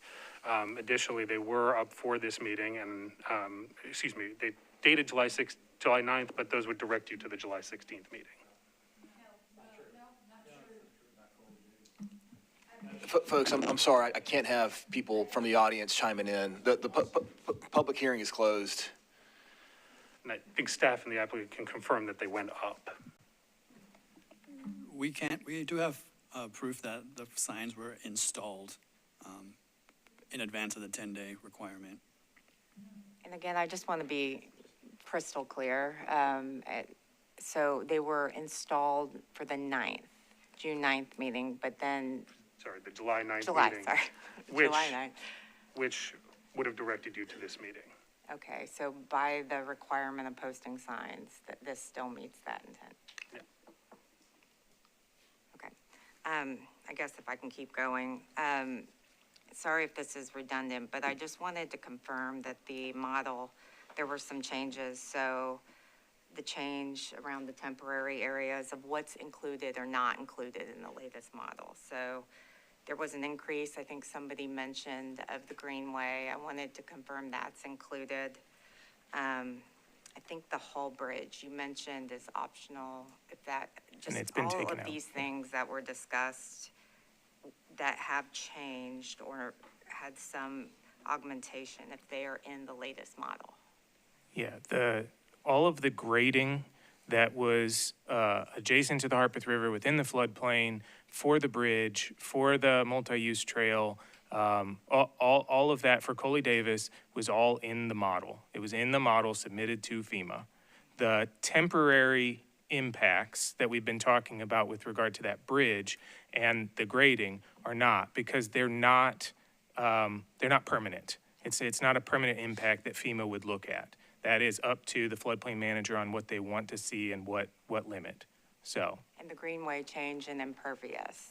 There hasn't been, since we were here, a change in impervious that wouldn't have been reflected on that model. Everything was included with FEMA. Okay, there was an option, I think, for accessibility. Maybe I'm misreading it. So we always assumed that trail in the model was going to be paved. And I'm saying the width. Yeah, just to be very clear, because there was a comment on the record, I have it like quote in quotation marks, that the greenway was not in the model. So you are saying the greenway has been in the model? The greenway's in the model, Okay. yes. At what width of impervious? That's my question. So the model is looking at a ground surface, right? It's not, the hydrology is from FEMA, right? If someone were to claim that the change in hydrology due to a very small increase, it wouldn't have anything. There's 420 square miles that's draining here. I understand that. I Right. guess for this case, there's a lot The of questions. width of the trail is 12 feet, and that In was the model. included in the model. Okay, perfect. Thank you. I'm sorry, I'm No. trying to I just want to make process. sure that some of Yeah. these questions are answered. Sure. Clearly. Okay, and then the other thing, let's see. I think I've heard the Hall Bridge being optional or not, and you're stating that you all took that out in response. Is that clear in the submittal that is no longer in? Yes, if you look at our updated mitigation plans, you'll see previously in 2024, we had that area of disturbance crossing the river. Now we have removed it, but we have had to adjust the shape of that disturbance area along Coley Davis. And, well, these are the old files. I'm not sure who's controlling this screen. I'm not. But the current set that's on the system dated as of July shows that updated variance, and it's also what we presented just now in the PowerPoint. You can see that there's a little notch that's removed from crossing Harpeth River, and that's where that temporary crossing was previously planned. So, but that has been taken out? It is out. Okay. And just to clarify, one gentleman asked for, some sort of proof, and that is the proof because now, obviously, we're not considering that disturbed area anymore. So if we were to put a bridge over it, we would have a bridge in an area that we didn't ask for permission to disturb, essentially. Okay, sorry. I agree. If we were to grant a variance based off of this submittal, they could not have that area of the bridge. They would not have the ability to do so. Okay. And to be clear, this is a temporary crossing, not, obviously, the permanent bridge is still accounted for in that disturbance area. Okay, I have a couple more if I can keep going. Just, the area showing the floodplain, I think it was this in the purple on the Morton Mill Road side. Those purple lines are changes, and can you address those? Right. The map revision incorporates all existing data, right? We go out and we survey that area. And so if the topography shows that there's a change, we have to show a change in the map. And so that has nothing to do with proposed grading. It has everything to do with what is there today and new information that was included in the model.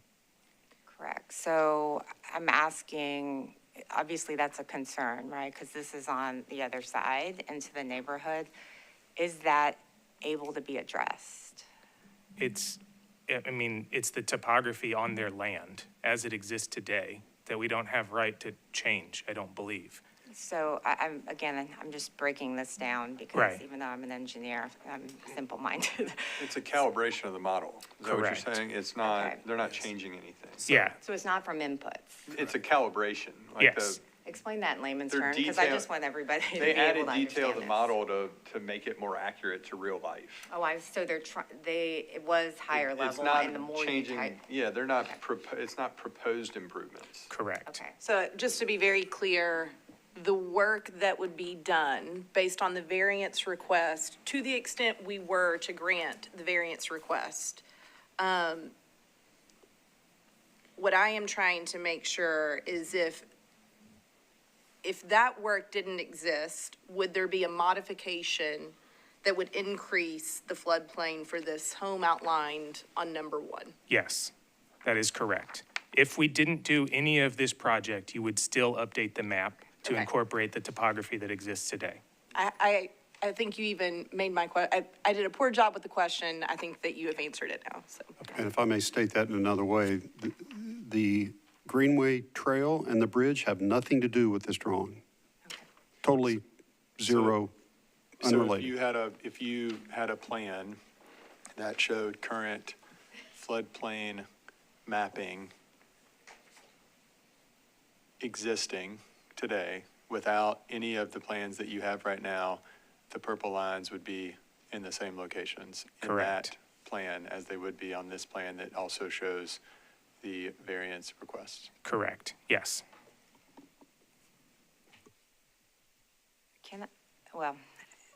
I just want to make sure, so the purple lines exist based on the calibration of the model. That model is what was sent to, does that change in the CLOMAR? No, this So- is just specifically the model for this project. So the process is you receive the model from FEMA as it exists. It may not have everything that is there today. And that's what I'm trying to relay is that what was in the model that we received from FEMA did not have the topography that exists today. We have the survey and incorporated it. And so knowing that, even if nothing was built out here and we were submitting to FEMA, it would change that line. That line would still change. So I guess where I'm going with this is the line is there. It is without this project. When you submit the CLOMAR, then FEMA has more information. Is that a Correct. correct statement? Yes. So then does homeowner one then, flood insurance, how does that impact? I think it's not honestly part of what this board is ruling on. I just want to make sure people understand because I think it's a question that will come back. Sure. So I just want to clarify. I mean, if we're asking the process through FEMA and how maps are revised, this is conditional, only conditional because nothing has been built. They have reviewed the model, they have reviewed the plans and everything else. But if we move forward, and technically I think with the information you have, you would, even if this project didn't go forward, the Metro Water should take this information back to FEMA as a LOMR and update the map. And when that happens, when it becomes a letter of map revision, letters are sent to all affected property owners like they have in the conditional, right? All affected property owners that where the map is going to change have received a letter notifying them that the map is changing on their property. Okay, thank you for clarifying. And then one more, and I promise I'll be quiet. There's a lot of discussion about the no rise. Yeah. Just can we clarify, I know what, not to put Metro on the spot, but what is the requirement? It sounds like the intent is no rise. Can we get that certification or just talk through that? Yeah, I think to elaborate on that, there seems to be question and confirmation of what Metro's standard for a no-rise condition is, and if that has been reviewed, and if the information submitted meets that requirement. Can you maybe speak to that, Mr. Mishu?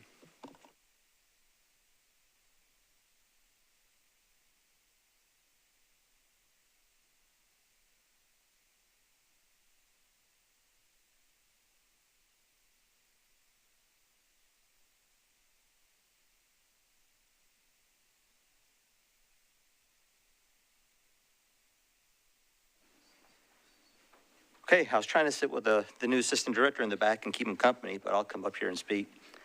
Steve Mishu, Assistant Director of Development Services. Commissioner Abbott, I'll go to your first question. When there is actually a map change, there's always people that will call us and say, hey, I wasn't in a floodplain. Now you did X, Y, and Z, and now I'm in the floodplain and I'm required to buy flood insurance. Whether you're in a floodplain or not, you always have a risk of flooding. So as maps get updated and floodplains get established, sometimes that pushes people into a floodplain technically that weren't originally, but that didn't change the fact that their elevation was so much and that the elevation of the water that would rise in 100 years would be the same elevation. So in this case, if there was a rise, then letters would go out to the affected homeowners saying, hey, you're at a rise, and we would give them, is it Logan's number to call or Roger's number to call if they have any questions? But they will be given a phone number of somebody at Metro to discuss this. And I will mention, there was somebody in the audience that mentioned about floodplain and insurance. Everybody, because we are a community that's already established within the system, everybody is subject to buying flood insurance, whether they're in the floodplain or not. Your rates will be based on the risk. So if you're on top of a hill and you'll never get flooded, you're still eligible for flood insurance. You'll just pay at a lower rate. The higher the risk, the more you're at. Okay, so the question I think you're asking, if I'm looking at this correctly, I'm looking at the effective versus existing. And I see that they're at it says just downstream of the railroad bridge, it says maximum increase, it says none. Where I'm reading it, it says there's a 0.04 maximum increase, and at that location is 3,300 feet downstream of the railroad bridge. My calculations is it makes it right at the bend and right at Coley Davis. So you could see that bumblebee shape line under the interstate, and it's about in that location. Did I answer or did I not answer? So let me repeat it back to make sure I understood it. So at that bend, the information submitted indicates a 0.04 rise. Maximum increase.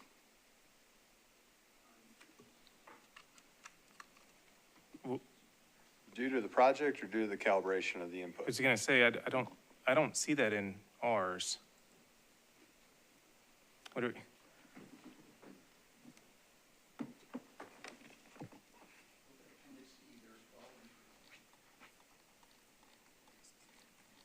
Logan, do you have this? You could put it on, oh, let me see. Matthews. Which document are you looking at specifically? Would it be the? And as we think about this, July 8, 2025. There's a revised March 2025 report that was submitted. In 2025 or 2026? 2025. Okay. Let me see. That's the date on the report that I have that we submitted and that was reviewed by FEMA. March 31st, 2025, in the Clomer narrative. I don't have an actual, mine just says March 2025. Okay.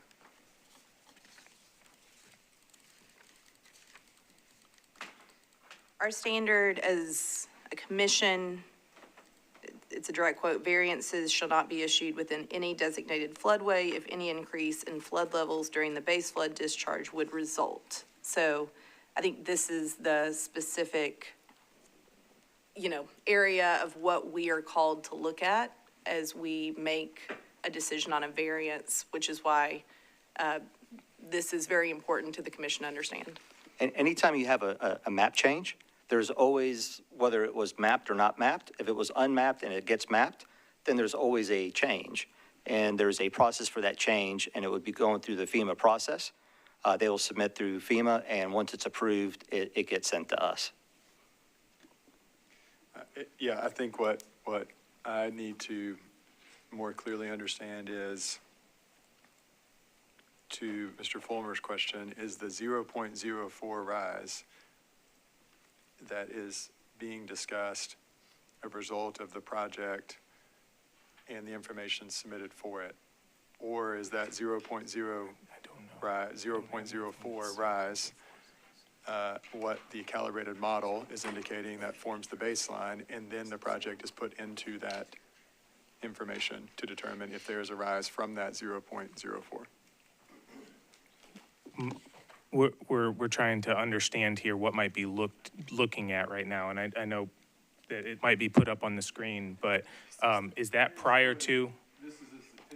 This appendix D that shows rises, is that because of improvements? Happy to hand a copy over. The way that that it appears is it's because of the more exact survey data, not because of what is being built. And keep in mind that we are talking of two things: the angle of the crossing that's over the 15-degree allowance, and the Greenway Trail. Everything else is a FEMA/staff process. Understood. That's what we're asking, I think, in this moment. And one of my questions was going to be, give the applicant an opportunity to respond to what Mr. Rossi, I believe, provided to us, which was that piece of paper. Yeah, because this isn't my report. This document didn't come from my report. No, it did not.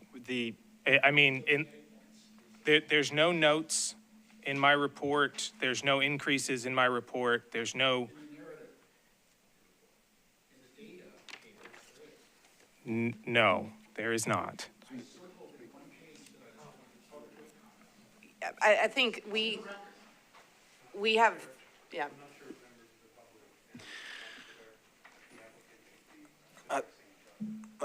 I think he was finished. So I want to make sure that I understand it's the applicant's response that what we were looking at, there are some aspects that show what appears to show a rise from what we are provided, that it is your comment or statement that your report does not account for those rises. Correct. My report has no rise. Yeah, I think we need to verify what information Metro has that is indicating that 0.04 rise. Yeah. And again, just for simplicity's sake, if it shows no rise, is there any opposition to a no rise certificate? Are you saying from me?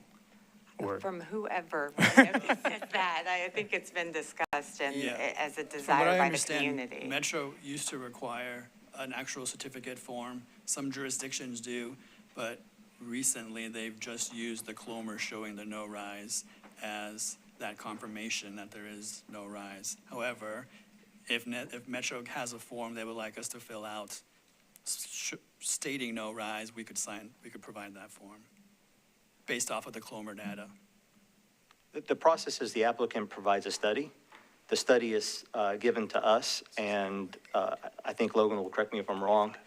And Roger was the floodplain administrator, and I think he's semi-retired and unavailable.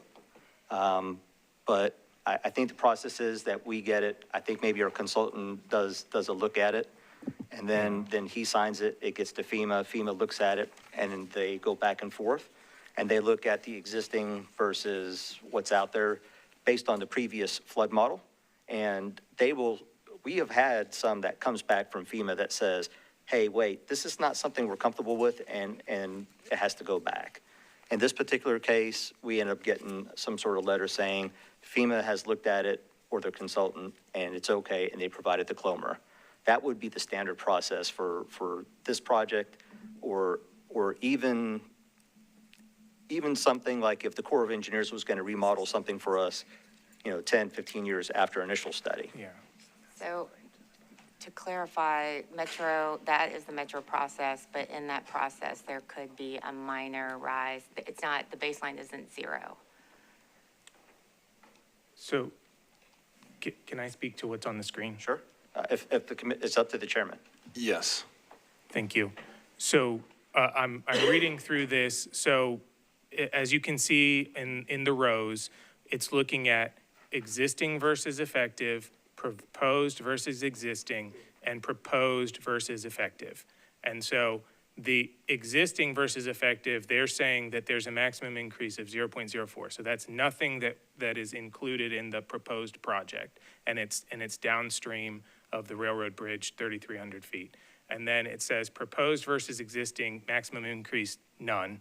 Proposed versus effective, maximum increase, none. Thank you for your clarification. So you have an agreement? Well, when I measured it, it looks like it's that 0.04 feet, looks like it's almost all contained within the public right-of-way. Okay. Which is the existing condition. Correct. Okay. I know Mr. Fulmer has to leave in 2 minutes, just FYI for the commission, so. Yeah. We still have a quorum. Yes. We did grant a variance previously, and my first thought is, why are they coming back? Why didn't they get it done? And conflicting information delayed your work on this variance is what I'm hearing, and from different agencies, and that is correct. Delayed the process.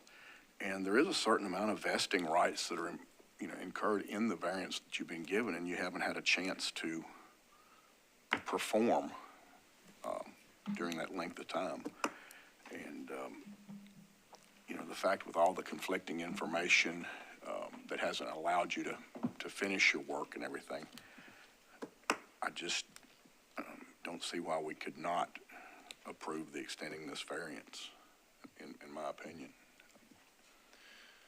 Think you've already displayed all of that, and we're not here to debate the information. On the last one, we're here to talk about extending the current variance. Is that with a updated proposal? Is that correct? That's correct. And in hindsight, we should have asked this commission to give us an 18-month, maybe even a 2-year approval. You have the authority to do that under your rules and regulations, but its standard is a 12-month approval.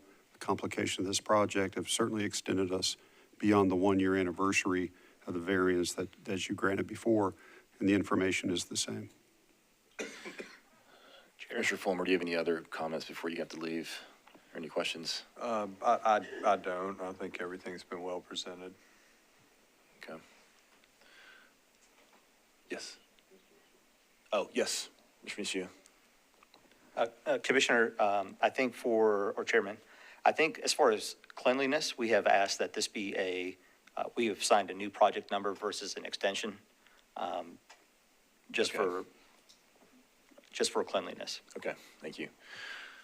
With the one comment I heard in the public period was having a covenant for bridge clearing and maintenance. Will the applicant be open to including that as part of their HOA docs?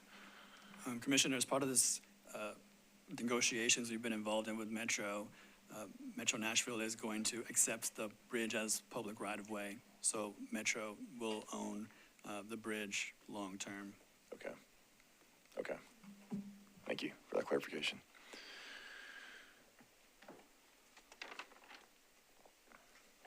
Okay.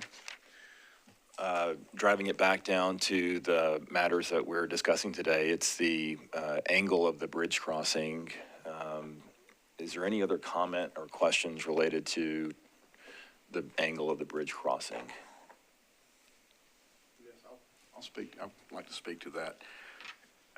The angle of the bridge crossing is to affect natural habitats and resources. This is a man-made dug conveyance.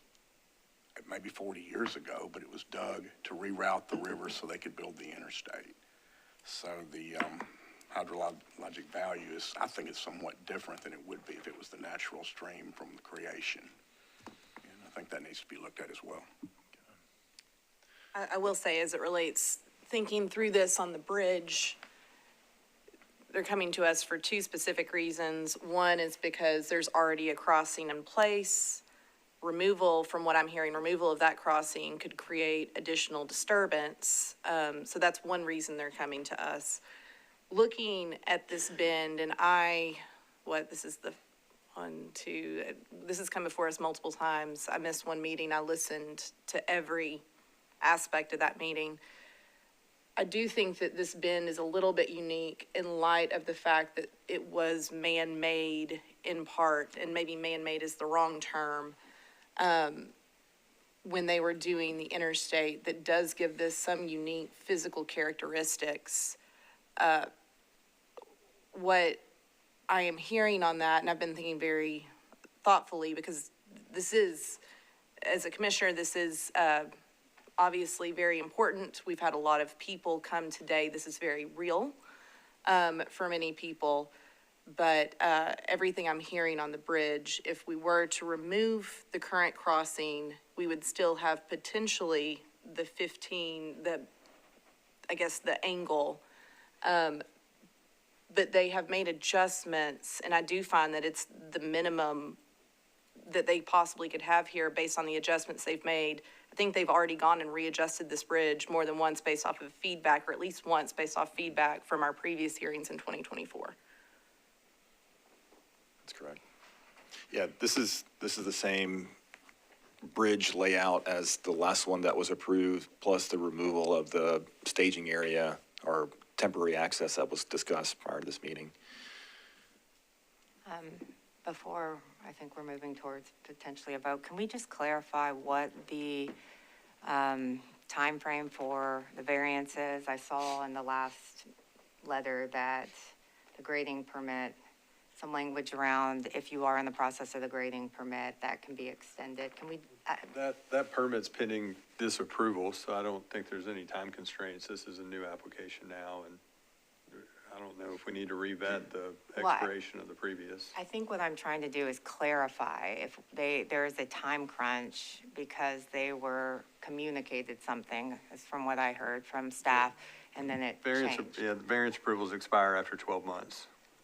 Or, if I may, or if a grading permit's issued prior to that, it will run concurrent with the grading permit. Right. In this particular case, it extended, they did not get the grading approval within that 12 months.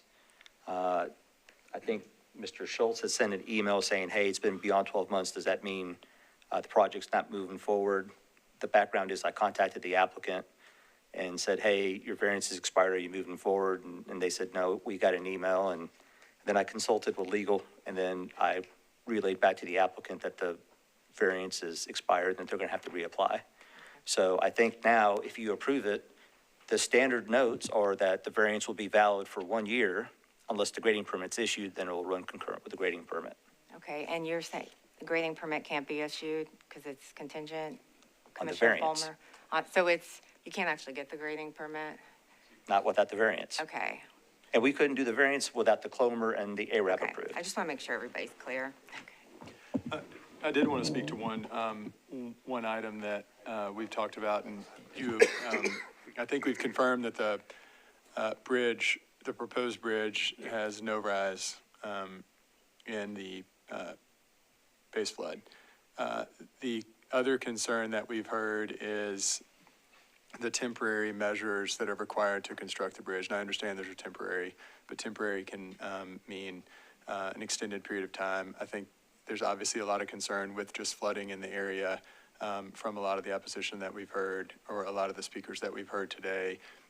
Can you please verify how that proposed temporary condition is reviewed to ensure, even if it's there for a year and a flood event comes, how, just to answer some of the questions around flooding in the area, how that's accounted for, what the review process is, and I guess how that really works? The short answer is that we will review it just like any other project that would have a stream or a floodway crossing. It's a temporary measure. A lot of the temporary measures are built with stone that does allow water to go through. It may have some, like a low area to where it allows overflows, just traditional ways that we would deal with any other situation like this. Just to clarify, were there any new conditions that Greenways had that need to be incorporated into this motion, or are they all the same from before? Yeah, to my knowledge, they're all the same. Okay. Mr. Briggs saying that too. Okay. I see Greenways here in the crowd. Do you agree with that? Give me a nod. Okay, thank you.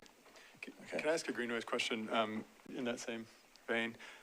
And I believe we talked about this before, but again, we're back looking at the project again, so I just want to verify.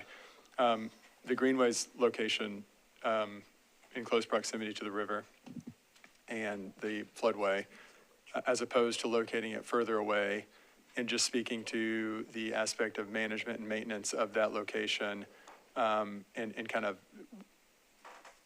maybe why it's located there, and that is in fact the best location for it, given its proximity to a river that experiences often flooding in that zone. Good morning. David Diaz-Brigg. I work with Metropolitan Greenways. I think that issue was discussed at the first hearing on this variance request.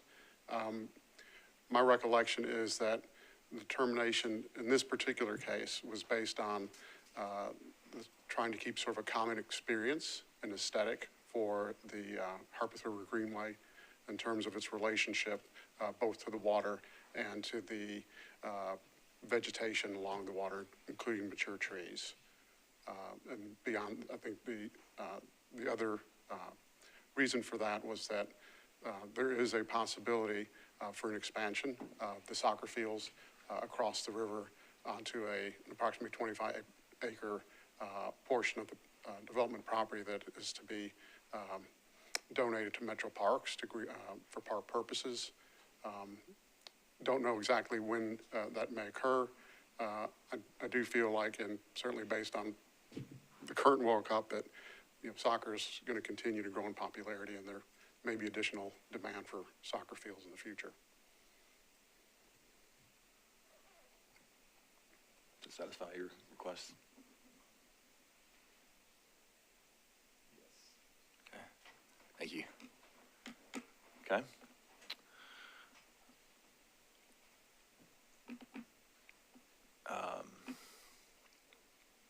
Working towards a motion.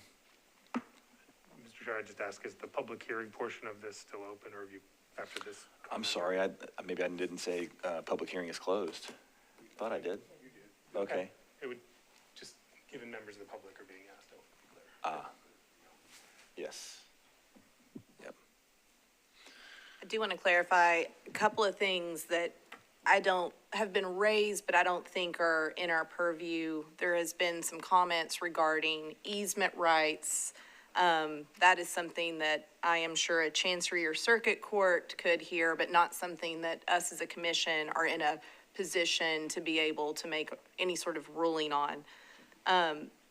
There were a couple of comments and questions that were raised by, I think, the gentleman associated with the HOA, associated with exceptional hardship. Looking at our guidelines, we do need to find that there is exceptional hardship.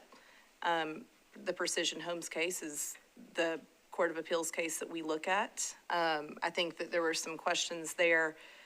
For me, I don't need to ask Metro Legal. That is what we have always had to review and to look at when we make decisions. We also look as to whether the request is the minimum necessary, if there's good and sufficient cause. And then we discuss the no-rise analysis. Those are all requirements and findings that we must find, or at least my understanding. And then we have additional factors that we consider, including the public benefit.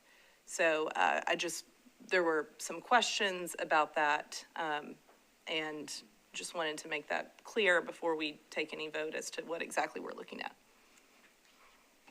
Thank you, Commissioner Simpson. All right. Sorry, one more Greenway question I meant to ask earlier. So I see a portion of the Greenway noted around the bridge for realignment. The Greenway is going to continue underneath the bridge, correct?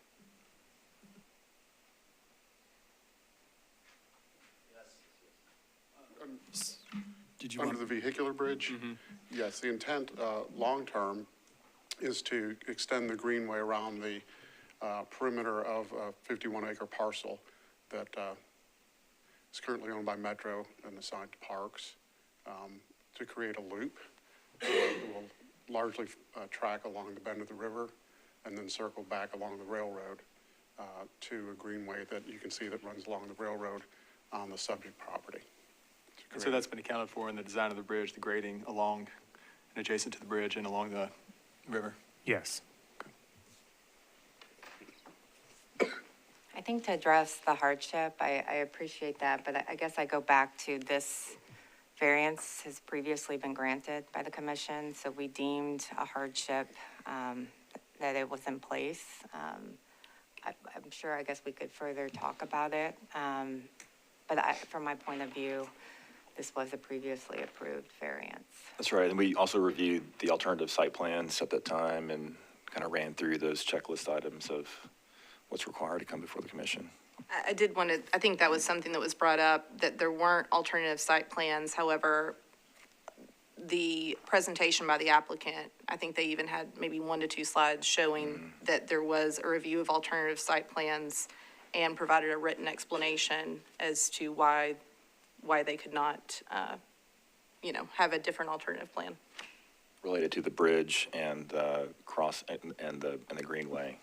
Yeah, specifically, I do remember discussing the greenway placement, and that is not a choice by the developer. That was a greenway's request, and so that alternative plan wasn't accepted. Okay. Working towards a motion.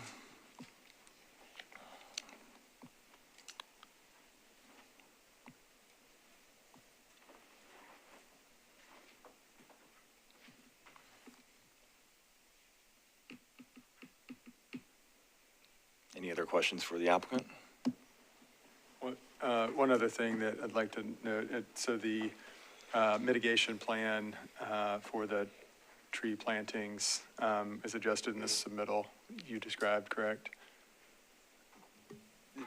We're proposing the tree mitigation. There were no adjustments beyond what was shown before. Okay. I thought you mentioned something, there was a strategy of doing more of a seedling reforestation in the previous one, and that was kind of... We're still doing all of that as well. Oh, okay. In addition to in addition, 142-inch trees? Yes, sir. That you have noted? Okay. That adjustment was made before the November 24 meeting, and that language, I think that was the MW or Metro Water Service comment, that just carried over, and so they just referenced it, but we had made that change before the November meeting. Okay. Thank you for clarifying that.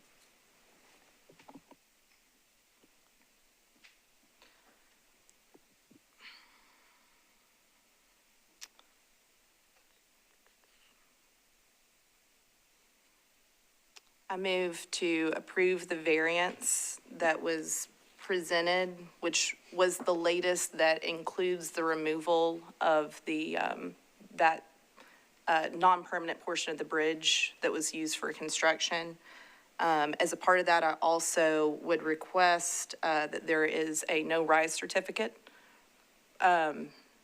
before any sort of construction or grading permit is approved on this. I'll stop there. I think we'll have additional comment if there is a second. We have a motion. Is there a second? Second. Okay. Discussion. Logan, did you have any issue with the condition? No, we can definitely get that. I was not here for the initial vote back in 2024. So I do want to provide a little bit of rationale on the record for where I'm coming from. I have looked at this case extensively. I do think that the parcel is subject to some unique combinations of the Harpeth River's geometry, the floodway constraints, the CSX railroad restrictions, and there's limited access points. I also think that we've seen credible engineering evidence that establishes that the alternative alignment, or the alternatives are just not physically feasible, or they create a greater hydraulic impact, which is not what we want. Because of that, I do think that this variance was the minimum necessary to provide reasonable access for what is being presented. I also think that from what I am hearing, and one of the conditions is that there will be a no rise as a part of this, which is something that we, as a commission, cannot vote on anything that would have a rise or cause a flood impact. And we do take that very, very seriously. And with that and top, which is a factors that we look at after we meet our existing threshold, based on that, I do find that there is exceptional hardship. When I look at the factors, the other factors we look at, I think there is an extensive public benefit to what is being proposed associated with the greenway and the bridge for the community and for Metro. So I did want to make my reasoning very clear on the record. Thank you for doing that, Ms. Simpson. I just wanted to be clear because I may have missed it. Is this taking both variance requests as one, or are we voting separately on the bridge and the greenway? I'll let you. I presented my motion as one, as approval for the variance package that was submitted. Thank you. Any other discussion? All right. Cast vote. All in favor, say aye. Aye. Any opposed? Seeing none, motion carries. Thank you. I will make a motion for a 5-minute break. I assume that's unanimously approved.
Unfortunately, may have to leave at 11:30 to, Okay. yep. So 2 cases, 15 minutes each. Let's do this.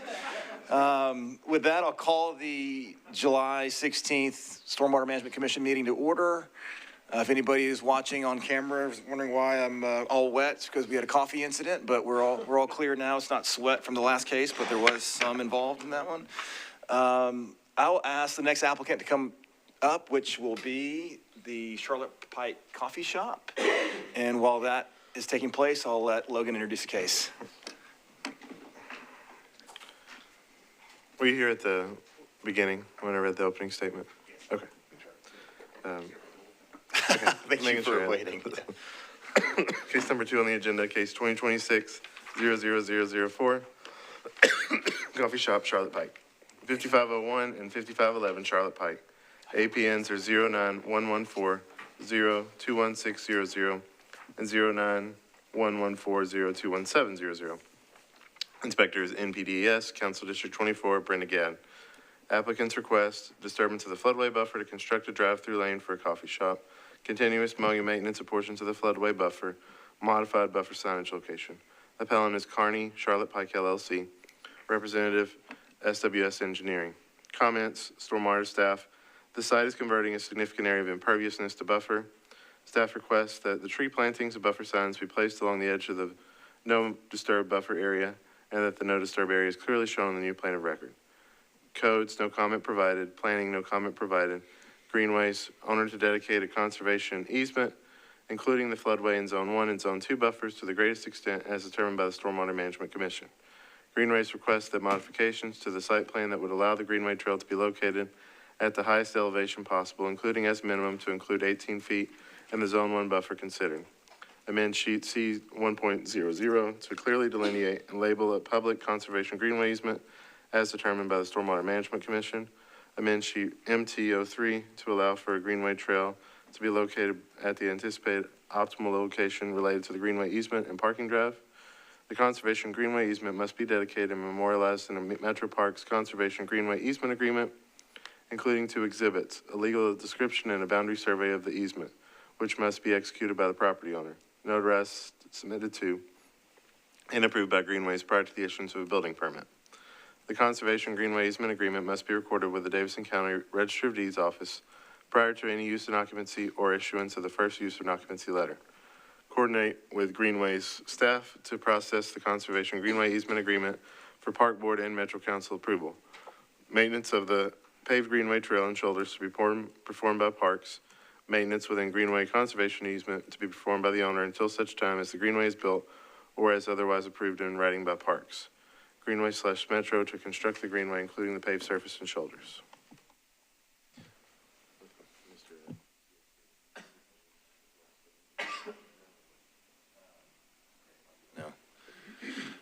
Great, thank you, Logan. I know that Greenways is here in the audience and has a memo that has been presented before us, and I'd like to recognize Mr. Diaz so we can talk about this and have him present. Thank you, Mr. Chair.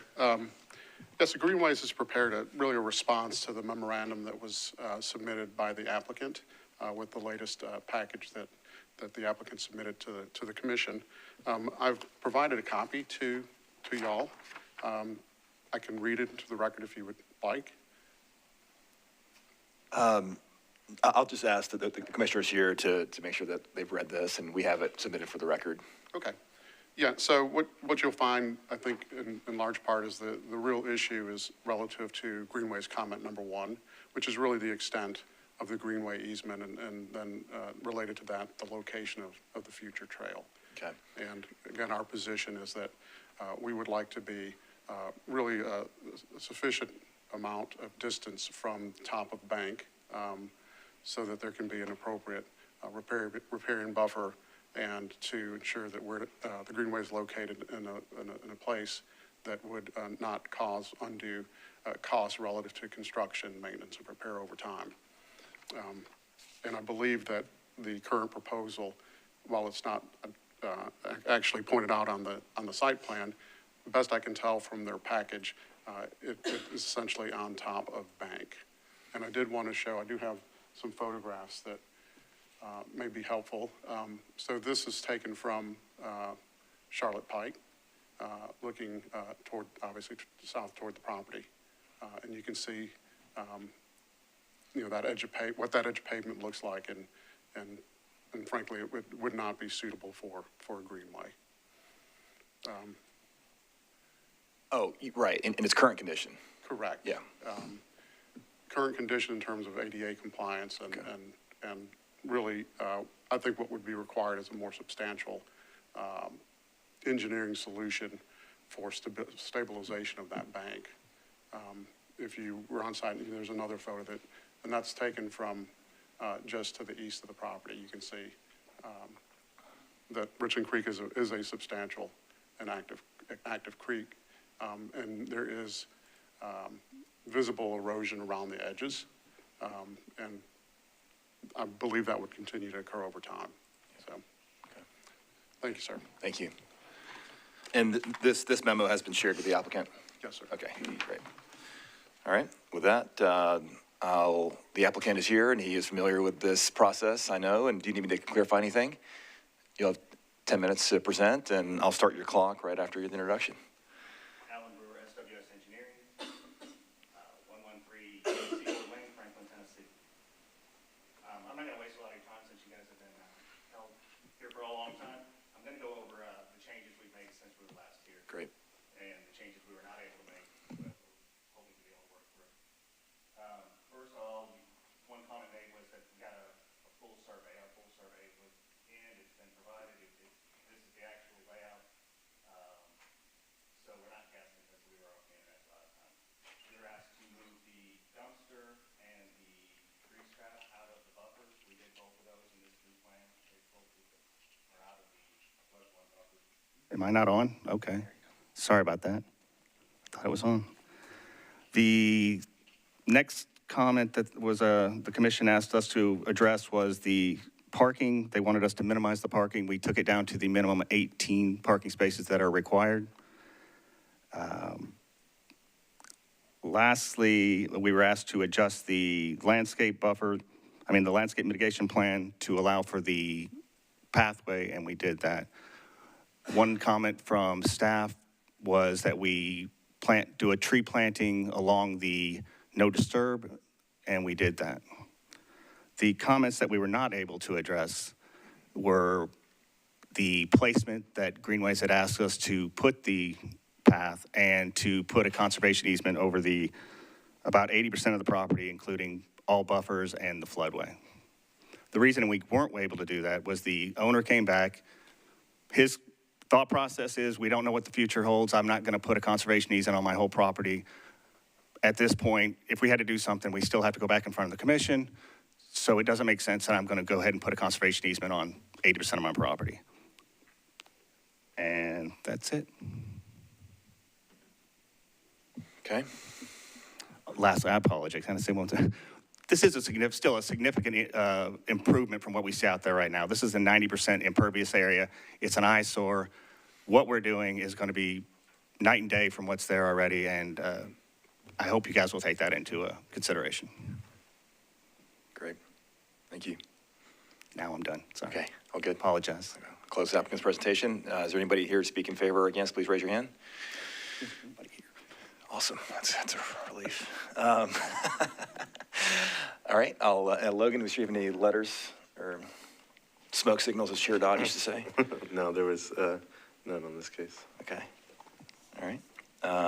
I'll close public hearing and open it up for discussion. Just a quick recap to open up the dialogue. The last time we spoke, there were a couple of things that come to mind, and commissioners may chime in, but we had asked for the dumpsters to be relocated out of the buffers. We asked for the more defined grading plan, I believe. That's been done. Is that right? I don't remember being a comment. I don't have that as a comment. Contours at least shown. I think there wasn't a survey done. There is a survey, yes. You have a survey done now? Okay. Yes. That's what it was. All right. And were there any other items that we had asked him to come back? You asked us to move the grease trap, which we did, and you asked us to limit the parking. Yep. We did. Great. Okay. Open up for discussion. I just wanted to take a chance to disclose again for the record that the applicant and I previously worked together at a company, but again, have no personal, professional, or financial ties to this project, nor the applicant, so I don't feel like I need to recuse myself. Thank you for clarifying that again. That said, I did have a question. I took the list down of all the amendments or discussions about information, and I had in there it was a 15-foot greenway easement, and now has that grown? It's 12 plus 2 feet on each side, so 14. 14, okay, but it was showing up towards the site plan, and now, I guess, just trying to talk a little bit more about the discussion. That was part of the property owner's issue, was he didn't want it to dissect their complete property. He wanted to move it back towards, right now it's shown here going along the existing pavement that's there. Again, we don't know what's going to land in the future, so he didn't want to completely dissect his property with the path. He's more than willing to work with them, but he just didn't want to give up the property. It sounded like maybe this could be a back and forth, but was there any discussion of just sliding it a little bit in to the site, or were there alternatives?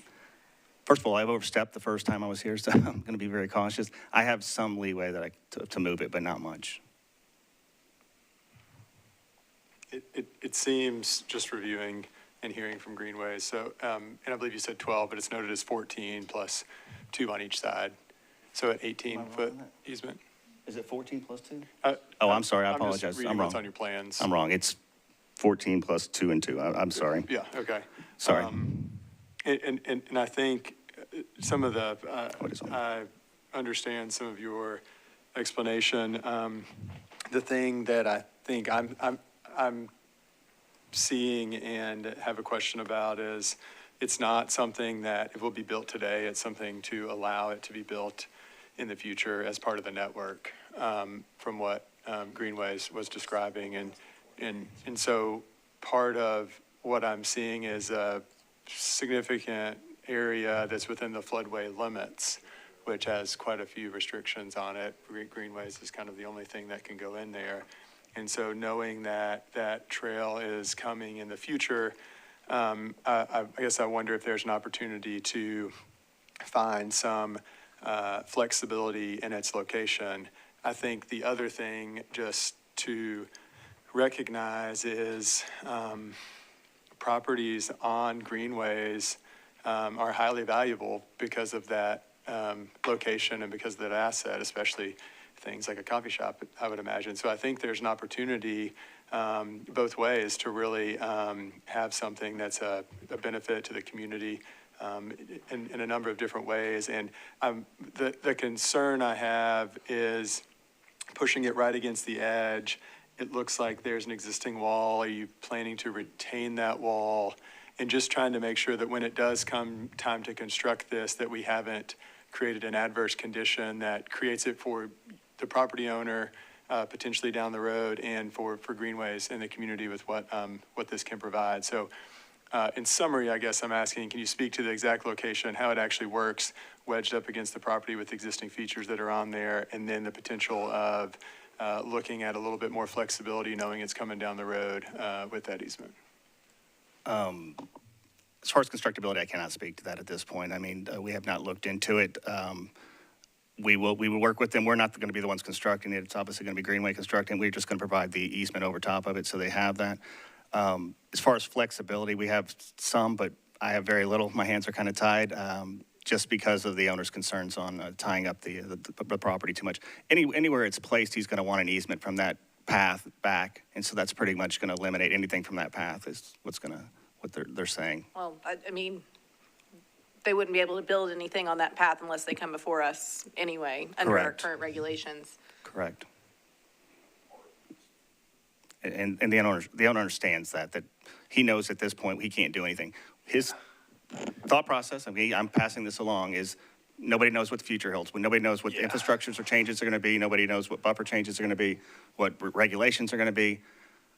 He doesn't want to restrict this property that they own outright any more than he has to. That's fair, and we're not going to do that in this body here. So just, can you help me, big picture? I love applicants that come to us with existing sites that have opportunity for improvement from a pervious, impervious perspective. Can you, just so we're clear on the numbers, tell us the existing area of impervious and then the proposed after removal?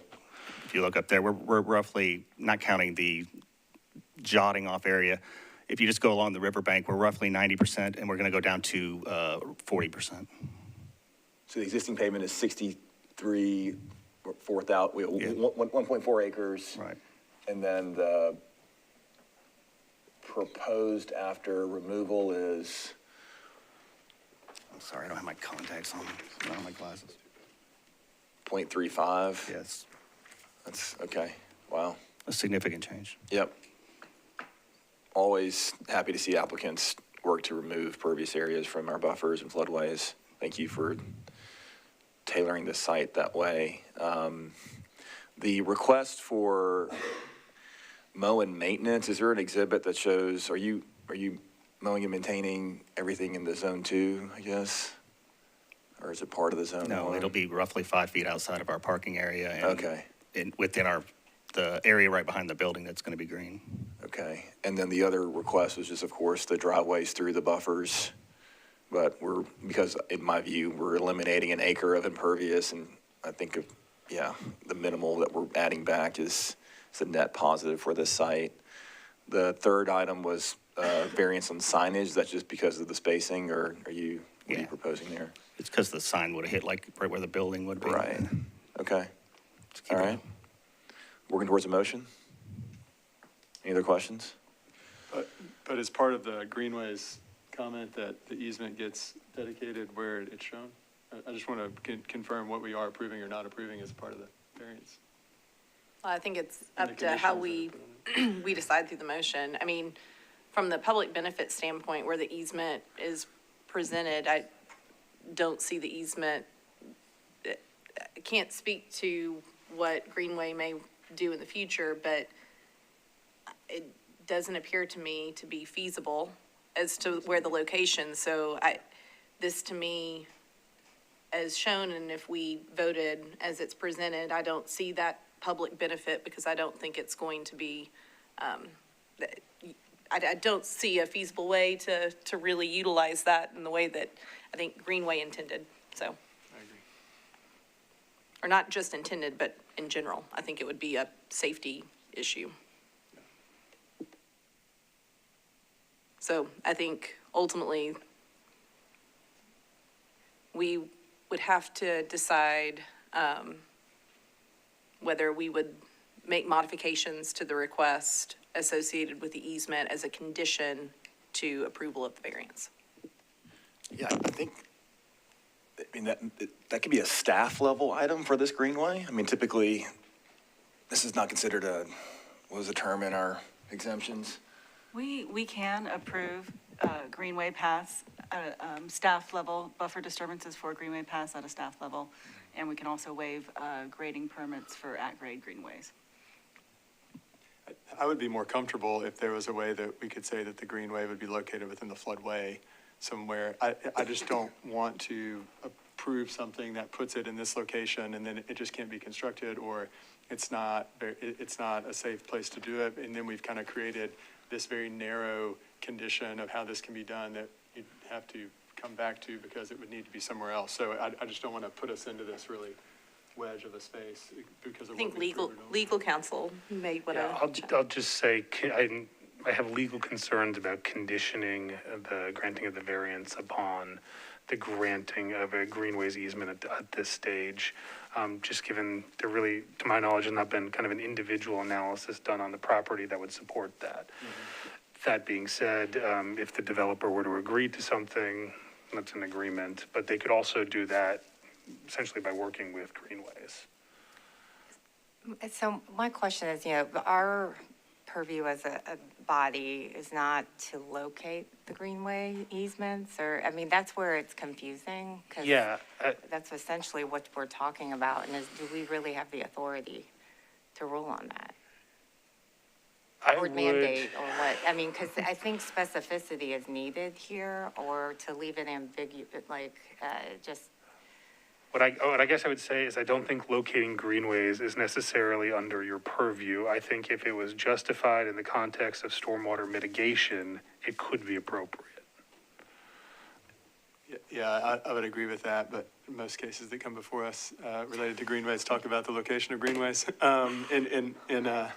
So I think we just need to be clear on what. I personally think it goes into the factor analysis as it relates to the public benefit, at least how I would consider something of this, right? So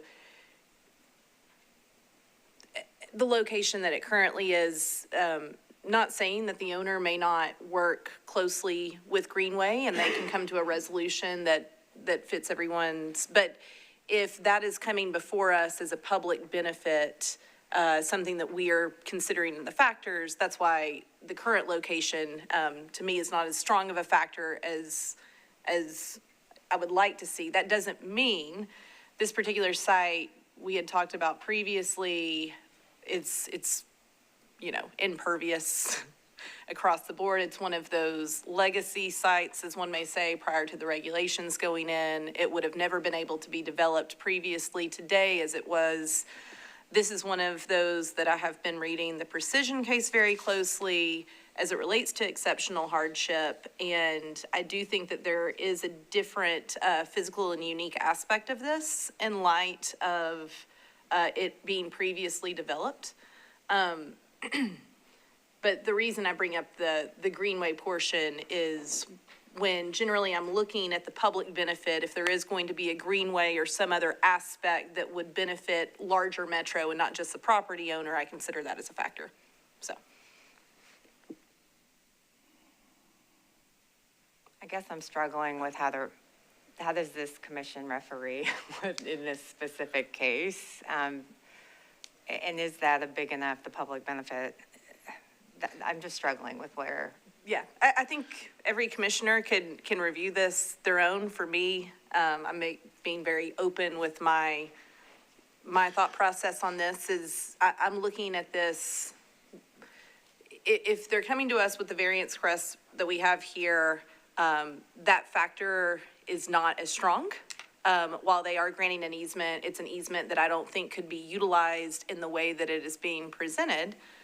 So I am looking at the totality of this site in light of the other things that we find and the other factors that we look at. So I'm just telling you, it's not the fact that there is a easement associated with Greenway. I don't see that as a strong public interest factor in light of the location. That doesn't mean that the other aspects of this particular site and what is happening with the removal of the impervious material, I still think that there is, from a stormwater management perspective, we're seeing a benefit for this particular piece of real property. I guess can I jump in? Sure. I guess there's also a difference between a request by Greenways where there's specific justification and facts supporting that request, and essentially, I mean, it's not platted out here. I don't, if there's a specific request from the commission to the commission that's legally supported, there's justification and evidence for that. It's different than a generalized request for a Greenway, I guess I'd term it. Yeah, I guess I'm just going by what was read earlier from Greenways on the request seems, I don't think I have that in front of me, but it seemed quite specific. I recognize Greenway's come back. Yes, Mr. Diaz. Thank you, Mr. Chair. So, and I know y'all have looked through read the memorandum, but I did want to just go over that Greenways is willing to accept a smaller easement area if it's in a more suitable location, specifically when it does not abut or sit directly over the approximate top of bank. The community is best served by an easement that allows the trail to be built a reasonable distance from the water. This allows for the establishment of a protective riparian buffer that accounts for bank erosion, meandering, and flooding, and will reduce construction, maintenance, and repair costs. So Greenways is not stating a specific number of feet. I believe we're really relying on the experts to make that determination in terms of bank stabilization. I think what is referred to as a tipping point in terms of stability and where you would want to put this type of infrastructure. So whether that's 25 feet or 50 feet, probably somewhat dependent on the type of channel and the rate of flow of the water and issues perhaps like the bridge. So again, we're just looking to have the Greenway Trail located within an easement that is, again, a reasonable and practical distance from the top of bank. So again. Okay. I mean, do you have, the current location is at the existing edge of pavement and edge of wall. Yeah, and if you look at the plan set, what you'll see, best I could do is to rectify that with one of the plan sheets that you have in the record. That is the approximate, there it is, approximate top of bank. I think if you will pull up one of the photos for me, what you'll see is it's not, there you are. It's not a, you know, what you would see maybe in a new development along the Cumberland, like you're seeing it, where there's a substantial sort of structural solution for stability, where you, in that particular circumstance, you might have a paved trail closer to the bank. Okay, so just to provide some flexibility and maybe the motion, can we generalize the terms of the condition of working with Greenways to provide, right now you're at 14 plus 2 and 2, 18, a 25-foot wide easement along this edge of the property to coordinate fine-tuning the location as it wraps the bend, or, I mean, So that sounds like a 7-foot separation from top of bank to the edge of the Greenway shoulder. whatever it needs to be. I mean, I see you have some existing power poles to navigate as well. I don't know if you really want to relocate NES poles for Poles are Greenway going away. construction. Sorry? Poles are going away. Oh, those are all going, okay. Oh, they are, all of them? Okay. Yes. Okay. Yeah, I don't want to add a condition that is, you know, too restrictive where maybe 25'6" would have worked, but we put a condition in. So since there are exemptions for greenways to be approved at a staff level, can we not just add a condition to say work with staff to provide a appropriate agreement between water services and parks? My concern with that is the tenor of the reapplication and whether or not, I leave it up to the two of you if you feel like you could have, I mean, it just pitches this into this ambiguity and, you know, maybe that's again not within our realm to specify, but I guess that's my concern. I should probably know this, but don't I have to get the Greenway's approval to get my grading permit? I mean, am Yes. I wrong? Do you guys not have to sign off on That's that? why, We have the opportunity to enter comments and into, No, it's not a. City work. It's not, I don't know. I'm asking a question. I have not had this. if it's a condition on the variance, they have to have that to get the grading permit. So that's why I'm saying it kicks it into this variant, like no man's land, if they can't find a mutual, you know, agreement in terms of that and nothing happens. So I think having some specificity or different or whatnot is the best choice and what I see as path forward. Yeah, the other thing too, I think that I'm seeing is I think removing all the pavement in floodway and buffers is fantastic. I think that's great. I think with the location that's shown right now for the greenway up against that existing wall right at the edge of the bank, I don't think that is necessarily improving or supporting all the other improvements that you're doing in a way that's really going to create a long-term solution that doesn't create a lot of issues down the road with things, you know, falling off of that bank or the bank eroding or whatever it may be. And so I think to your point and to the point to get this plan approved and it be a benefit to you as the owner and to Greenways, I just think some flexibility to get that located in the right spot would be most beneficial. So my question to that is, okay, is 25 foot enough? Or I don't want to put a restriction on them. I think it's just. I think that's. Leave it to Greenway's interpretation. Correct. To say an appropriate distance from top of bank to create a resilient solution long-term for both property owner and Greenways, I think would be a great approach. Mr. Mishi, do you have any comments on this? If the commission doesn't mind, if you're wanting to move forward and put the onus on the three of us working independently from the commission, we could work with all the parties and see if we could come up with a solution that provides a win for Greenways, the development team, and Stormwater.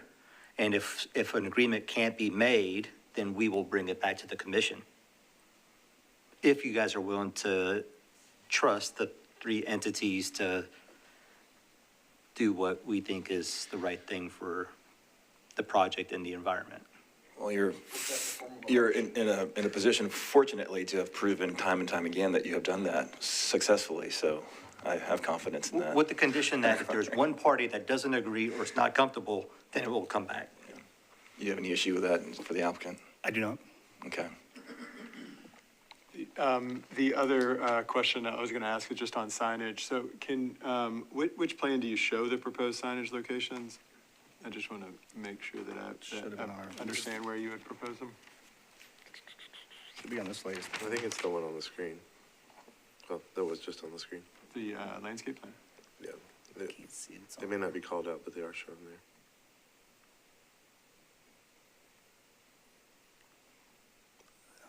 There's that small. It should. Right here. Yeah. Right there. If you can see, one's in the green up there. What is the dash line? The dash line, The black dash line. I guess I'm just wondering, why not put them at the back of curb? And because everything in the Mowing. buffer needs to kind of. we don't want to be able to disturb it to mow in that area. I mean, we didn't want to, we were going to disturb within that area, behind that curb. I don't know why that dash line's on there. I apologize. There's no reason. It sounds like that may be your mow line. I think that was the mow line, yeah. The other dash line is the floodway. Yeah, I apologize. We were working on this right up to the end, trying to work on agreements and trying to figure out something out, and I apologize if there's an erroneous line. I just think those signs are important because, long after you're off the project and we're gone, people need to understand kind of where that line is and how to manage this in a perpetuity that creates that long-term condition. And I would maybe propose that there needs to be one more in the midsection just because of the geometry and the uniqueness of this site. I swear those signs were on there. Logan, when we sent that back They're over, on the there. signs weren't on there? They are. I see them. Yeah, they are on there. I see three, but I just don't think they're labeled, yeah. Oh, okay, I'm sorry. I couldn't see them, okay. Yeah, I think Nathan's just saying maybe add one more somewhere along that no-mow line. Because the other signs are actually at the right Distance. correct, Yeah. the correct place where they would normally Yeah, be. I think there just may, I would just like to request, and I guess we'll condition that there be additional signage located to establish that edge in a really clear way long-term. That's no problem at all. Yeah.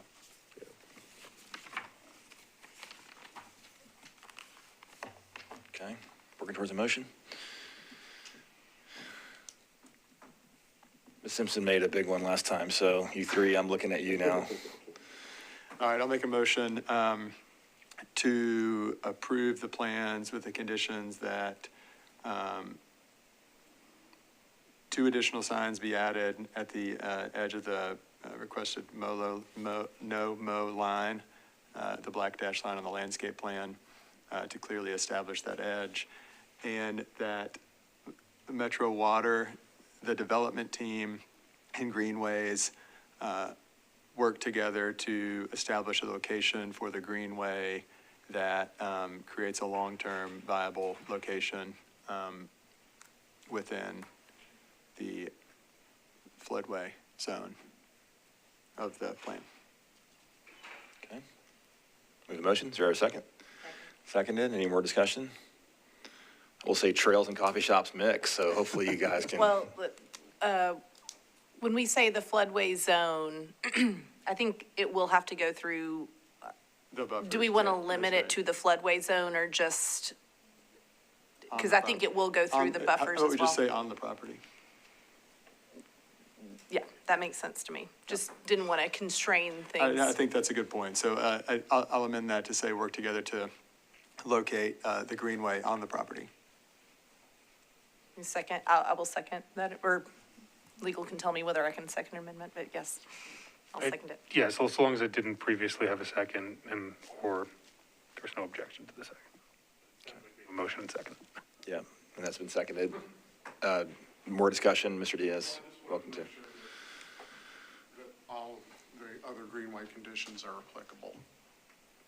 And I don't think any of those are in dispute. For instance, that the Greenway easement agreement would need to be recorded. There's a number of other conditions.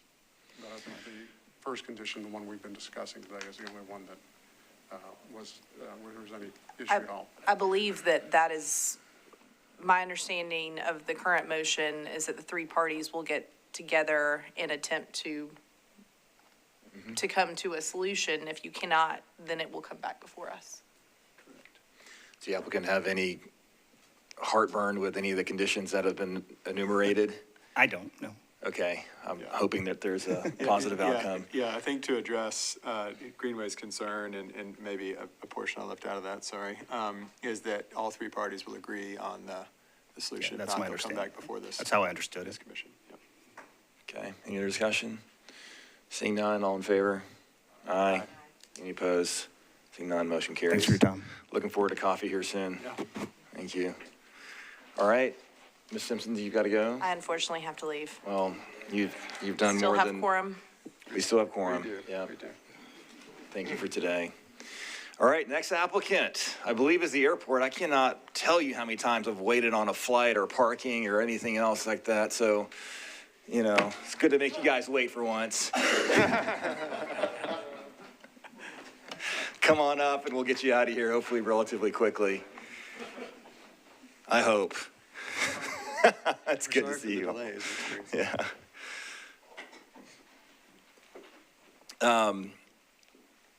Well, I'll let Logan introduce the case and we'll get this show on the road. Were you all here at the beginning when I read the opening statement? Okay. All right. Case number 3, case 2026-00007, John C. Toon Airport at 110 Toon Airport Drive. APN is 079-0000-3400. Inspectors NPDES. Council District 20, Roland Horton. Applicant's request, installation of four-sided box culverts on multiple tributaries, clearing and grubbing within the stream buffer, and waiver of buffer signage. Appellant is MNAA, Representative Atkins Realis. Comments, Stormwater staff, no comments provided. Codes, no comments provided. Planning, no comments provided. Greenway is not requesting a greenway or greenway easement. All right, you've been here long enough to see how the show works. You got 10 minutes to present your case, and we'll open it up to the public hearing and close it and have some deliberation back and forth for you. So with that, I'll let you introduce yourself. I'll start the clock after that, all three of you.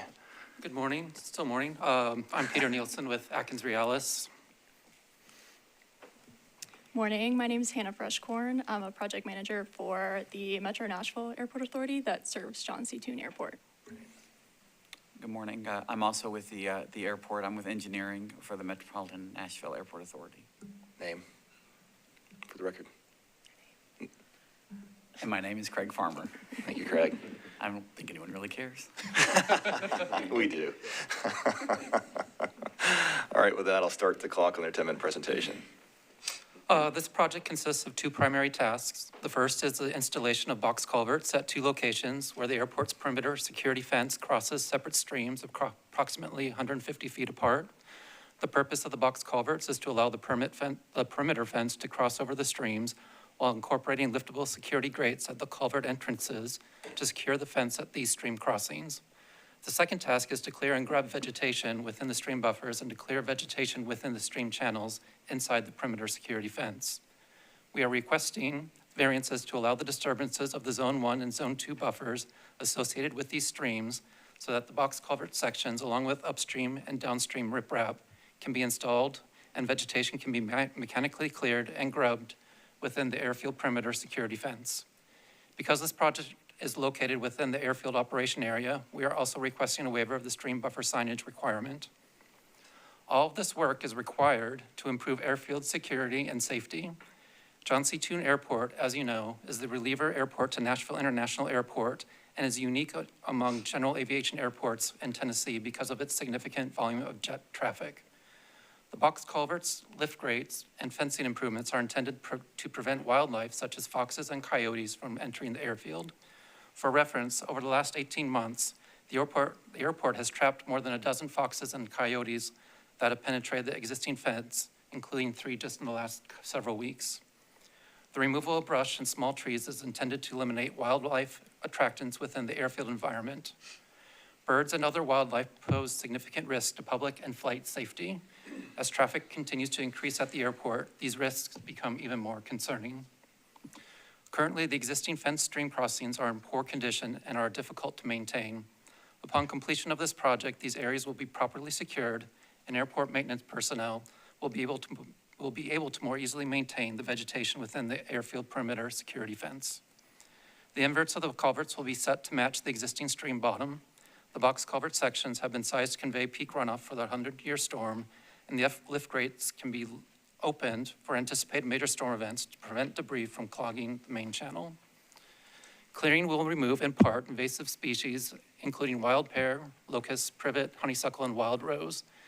Dead and fallen trees will be removed. FAA and TDOT approved standard airfield turf will be established in all cleared and grubbed areas. We discussed mitigation strategies with staff. The areas of disturbance, both within and outside the stream buffers, will be seeded and restored as turf areas, except for the 18 linear foot sections occupied the box culvert installations and associated riprap. Due to the project's proximity to the airfield, landscaping measures typically used for stream restoration are not considered compatible with FAA safety requirements. Based on discussions with staff, we propose planting trees along Tune Airport Drive at a ratio of 1 2-inch caliper tree for every 50 feet of stream buffer impact. The mix of tree species and final planting locations will be coordinated with staff and airport personnel. We understand that the Commission has received 1 letter from a neighboring property regarding this project. The letter listed 3 areas of concern. The first was downstream drainage impacts, including potential changes to stormwater volume, velocity, and flow direction. This project will have only nominal impacts with negligible changes to these characteristics. We are not adding line channels, nor are we altering the path of the stream. Their second concern was about the removal of stream buffer vegetation and its effects on natural filtration and bank stabilization functions. The primary stream is actually largely fed by twin 60-inch RCPs that convey runoff from the other side of the airfield. The runoff entering the stream through the buffers associated with this project is predominantly sheet flow from airfield turf. The nearest developed feature is a small gravel road located 160 feet away. Because grubbing will no longer occur within the stream banks, concerns related to bank instability and sedimentation have been substantially reduced. The last item regarding the requested buffer signage waiver, stating that it could reduce transparency and make it more difficult to identify protected stream buffer areas in the future. As I noted earlier, these stream segments are located within the airfield perimeter security fence, and airport personnel are aware of the stream buffers. Further, the stream buffers will be maintained. This is consistent with conversations that we've had with staff. Finally, should this variance be granted, we request that this fence and box stream culvert crossing design be considered as a template that could potentially be included in Table 6.3 as staff approvable. Since both John C. Tune and Nashville International Airports have multiple fence stream crossings that will require similar improvements in the future. This request only applies to the fence and box culvert stream crossing installation and the associated clearing and grubbing necessary for construction. Thank you for your consideration of these variance requests, and this concludes our presentation. Great, thank you. You've got 4 minutes left. Does anybody else need to add anything? No, okay, all right. With that, I'll close the applicant's presentation. Is there any, I'll open up the public hearing. Is anybody speak in favor or against? Raise your hand. All right, that's refreshing. Any letters on this one other than the one that they cited? Just the letter they cited, that's all we got. Okay. And that was in your package. All right, I'll close public hearing and open it up for discussion. Just so we're clear on zooming out, thank you for zooming out on the airfield. This is, the southwest corner, okay. Okay. Is this part of a future development opportunity as well, the southwest corner? Not this location we're looking at, no. Okay. Okay. All right. Can I'm just trying to make sure I see this correctly. I see where the fence is located, that cross-section. So this is flowing across, under, or you said some sheet flow over the runway and down, so, sorry. Oh, no, and then how is it picking it up at the area where it becomes more defined? If you'll have a grate on it, and that's what you're saying can be maintained if there is a larger event? I believe the culvert and the grate is actually not at the point where the water exits the 60-inch culverts, but downstream at the border of the AOA. That's where the fence crosses. It's Right. the AOA fence that we're looking Right. to put the culvert under. And so upstream of that is what I'm saying. That's a grate over those two. No, the grade No, is sorry. at the box culvert segment at the fence location, Oh, so I that we can see. I secure see. that whole area. Oh, I see. There's Okay. no grate or anything else Thank on you. the existing culvert. And then Are you're you asking yeah. to maintain the area upstream of that? Correct. Okay, Are you thank you. proposing two grate in So- culverts or one? I thought it was one, but now I'm not really clear. So there's two stream crossings. The lower one is a smaller stream. It's one box culvert segment, and there'll be a grade over that. The larger stream, the longer one, requires two box culvert segments, and both of those will be graded with the liftable grates. 2 locations. And then can you confirm clearing and grubbing? So you want to remove all of the existing vegetation within the channel and go back with a turf grass or? Correct. Okay. Well, outside the banks of the stream. Inside the stream banks, we're just going to clear. We're not going to grub inside the stream to not disturb the channel. Do you have a graphic that shows the extent of what you just described? It's that one right there. Basically, the blue line, we're not going to cross the stream for any of the work. The stream itself will just be hand cleared, and outside the stream banks will be mechanically cleared and grubbed. Does the next graphic illustrate that?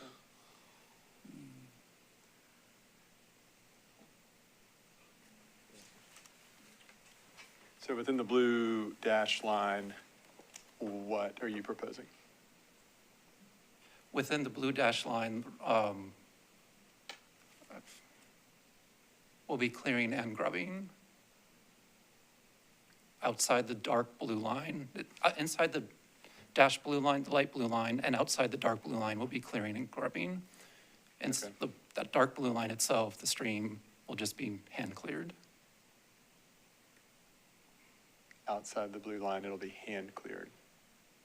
Outside, So we have the dash blue line inside of that, and outside of that will be mechanically cleared and grubbed. The stream itself, represented by the dark blue line, will just be hand cleared. The channel bottom. The channel bottom will. and what is the purpose of that? Hand cleared, sorry. What is the purpose? To remove the brush and vegetation and basically any tree-like vegetation on the airfield. Wildlife deterrence. They currently, we've been told by staff there, they live there, and we're trying to remove their place where they come out of to go onto the runway in the airfield. And then I have a follow-up question. The area planned south of the property line is also airport property? Can you go to the other? It appears to be on GIS, I guess I'm just confirming. I cannot confirm that. Okay. I guess my concern is I don't feel like the mitigation's really proportionate to what you're requesting. Because it's always not preferred to remove all the vegetation and go in with the turf grass all the way up to a stream. And, create a condition where you're regularly mowing and maintaining that for a number of reasons, whatever that turf grass gets treated with and managed with, and then the quality of what's going into the stream. What it appeared, looking at the GIS, is that corner parcel is also a part of the ownership, and potentially an opportunity to provide some great mitigation.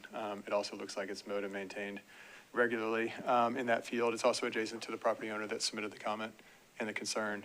And so I guess I'm curious if you looked at that and if there's an opportunity to provide mitigation in a way that's outside your fence and could be quite beneficial, looking at stream quality runoff and in an area that may be mown on a regular basis from what the area looks like.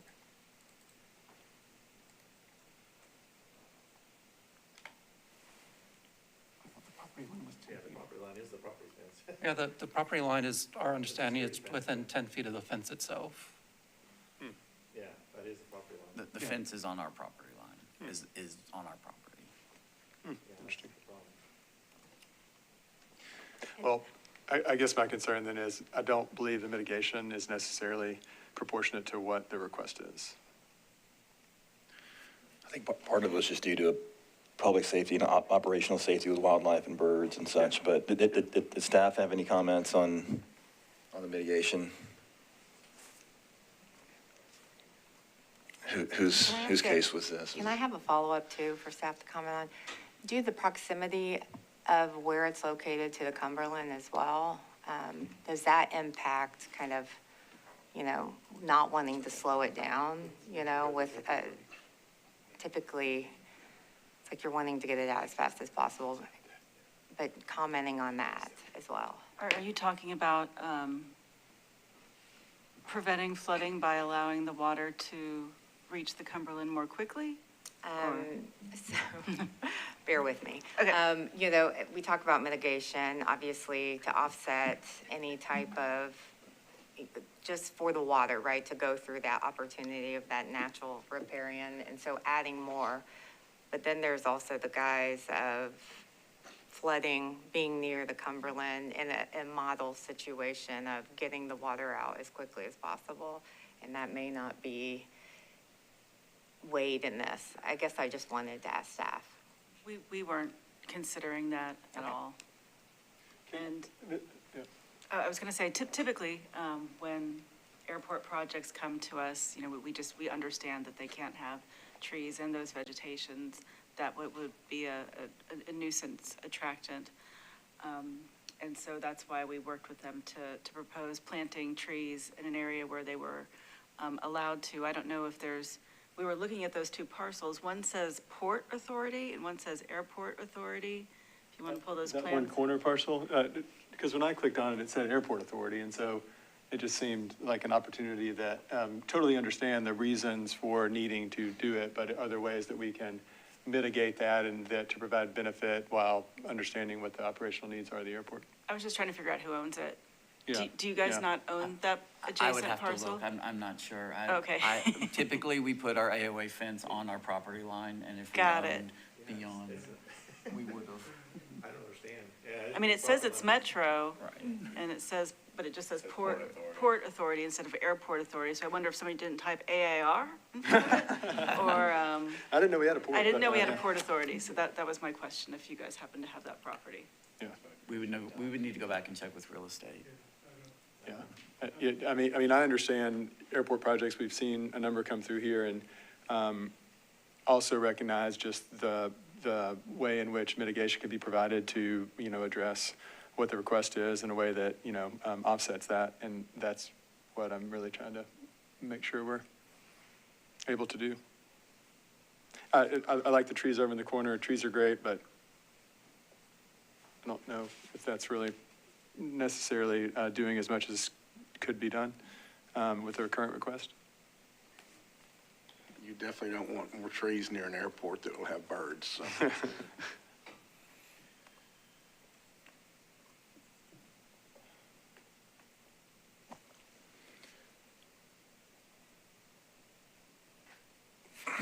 I feel like, again, I was maybe asking that roundabout question of the public benefit, safety, the opportunity or lack thereof really of mitigation, I feel like I'm inclined to support this as submitted.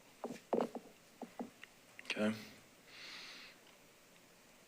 I have a question just about the operational functionality of the gates and security. How can we go to the section of that? How does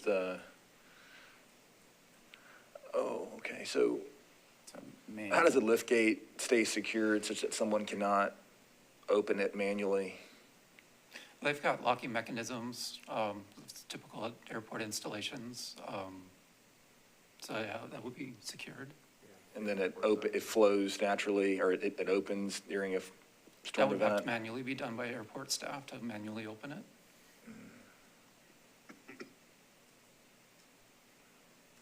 Okay.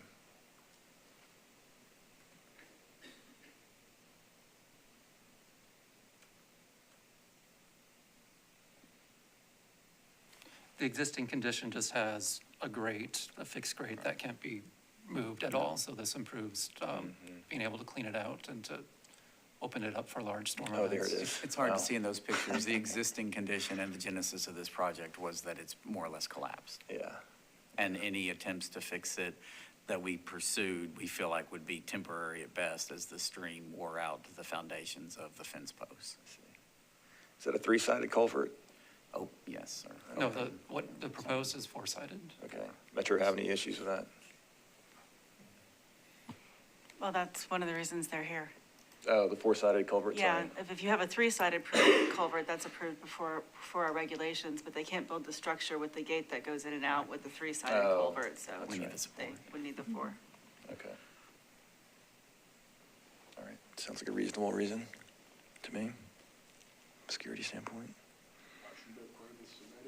Okay, we have a motion. Is there a second? Second. Any other discussion? Greenways, you want a greenway next to this fence? Okay,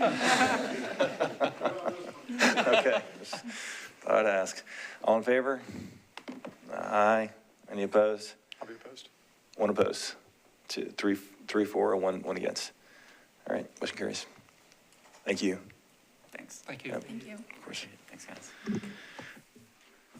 All right, with that, Mr. Logan, do we have any other items of business? Just that the next meeting is at the school board, not here. This room will be used for Okay. voting, so we will be at the school board room. Sounds good. August 6th. All right, awesome. We'll see everybody in August. Motion adjourned, or meeting adjourned. Thank you.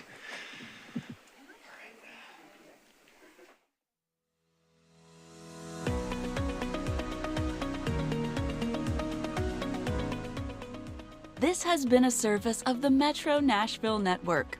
If you would like to see this presentation again, or for more information on this and other programs, visit nashville.gov.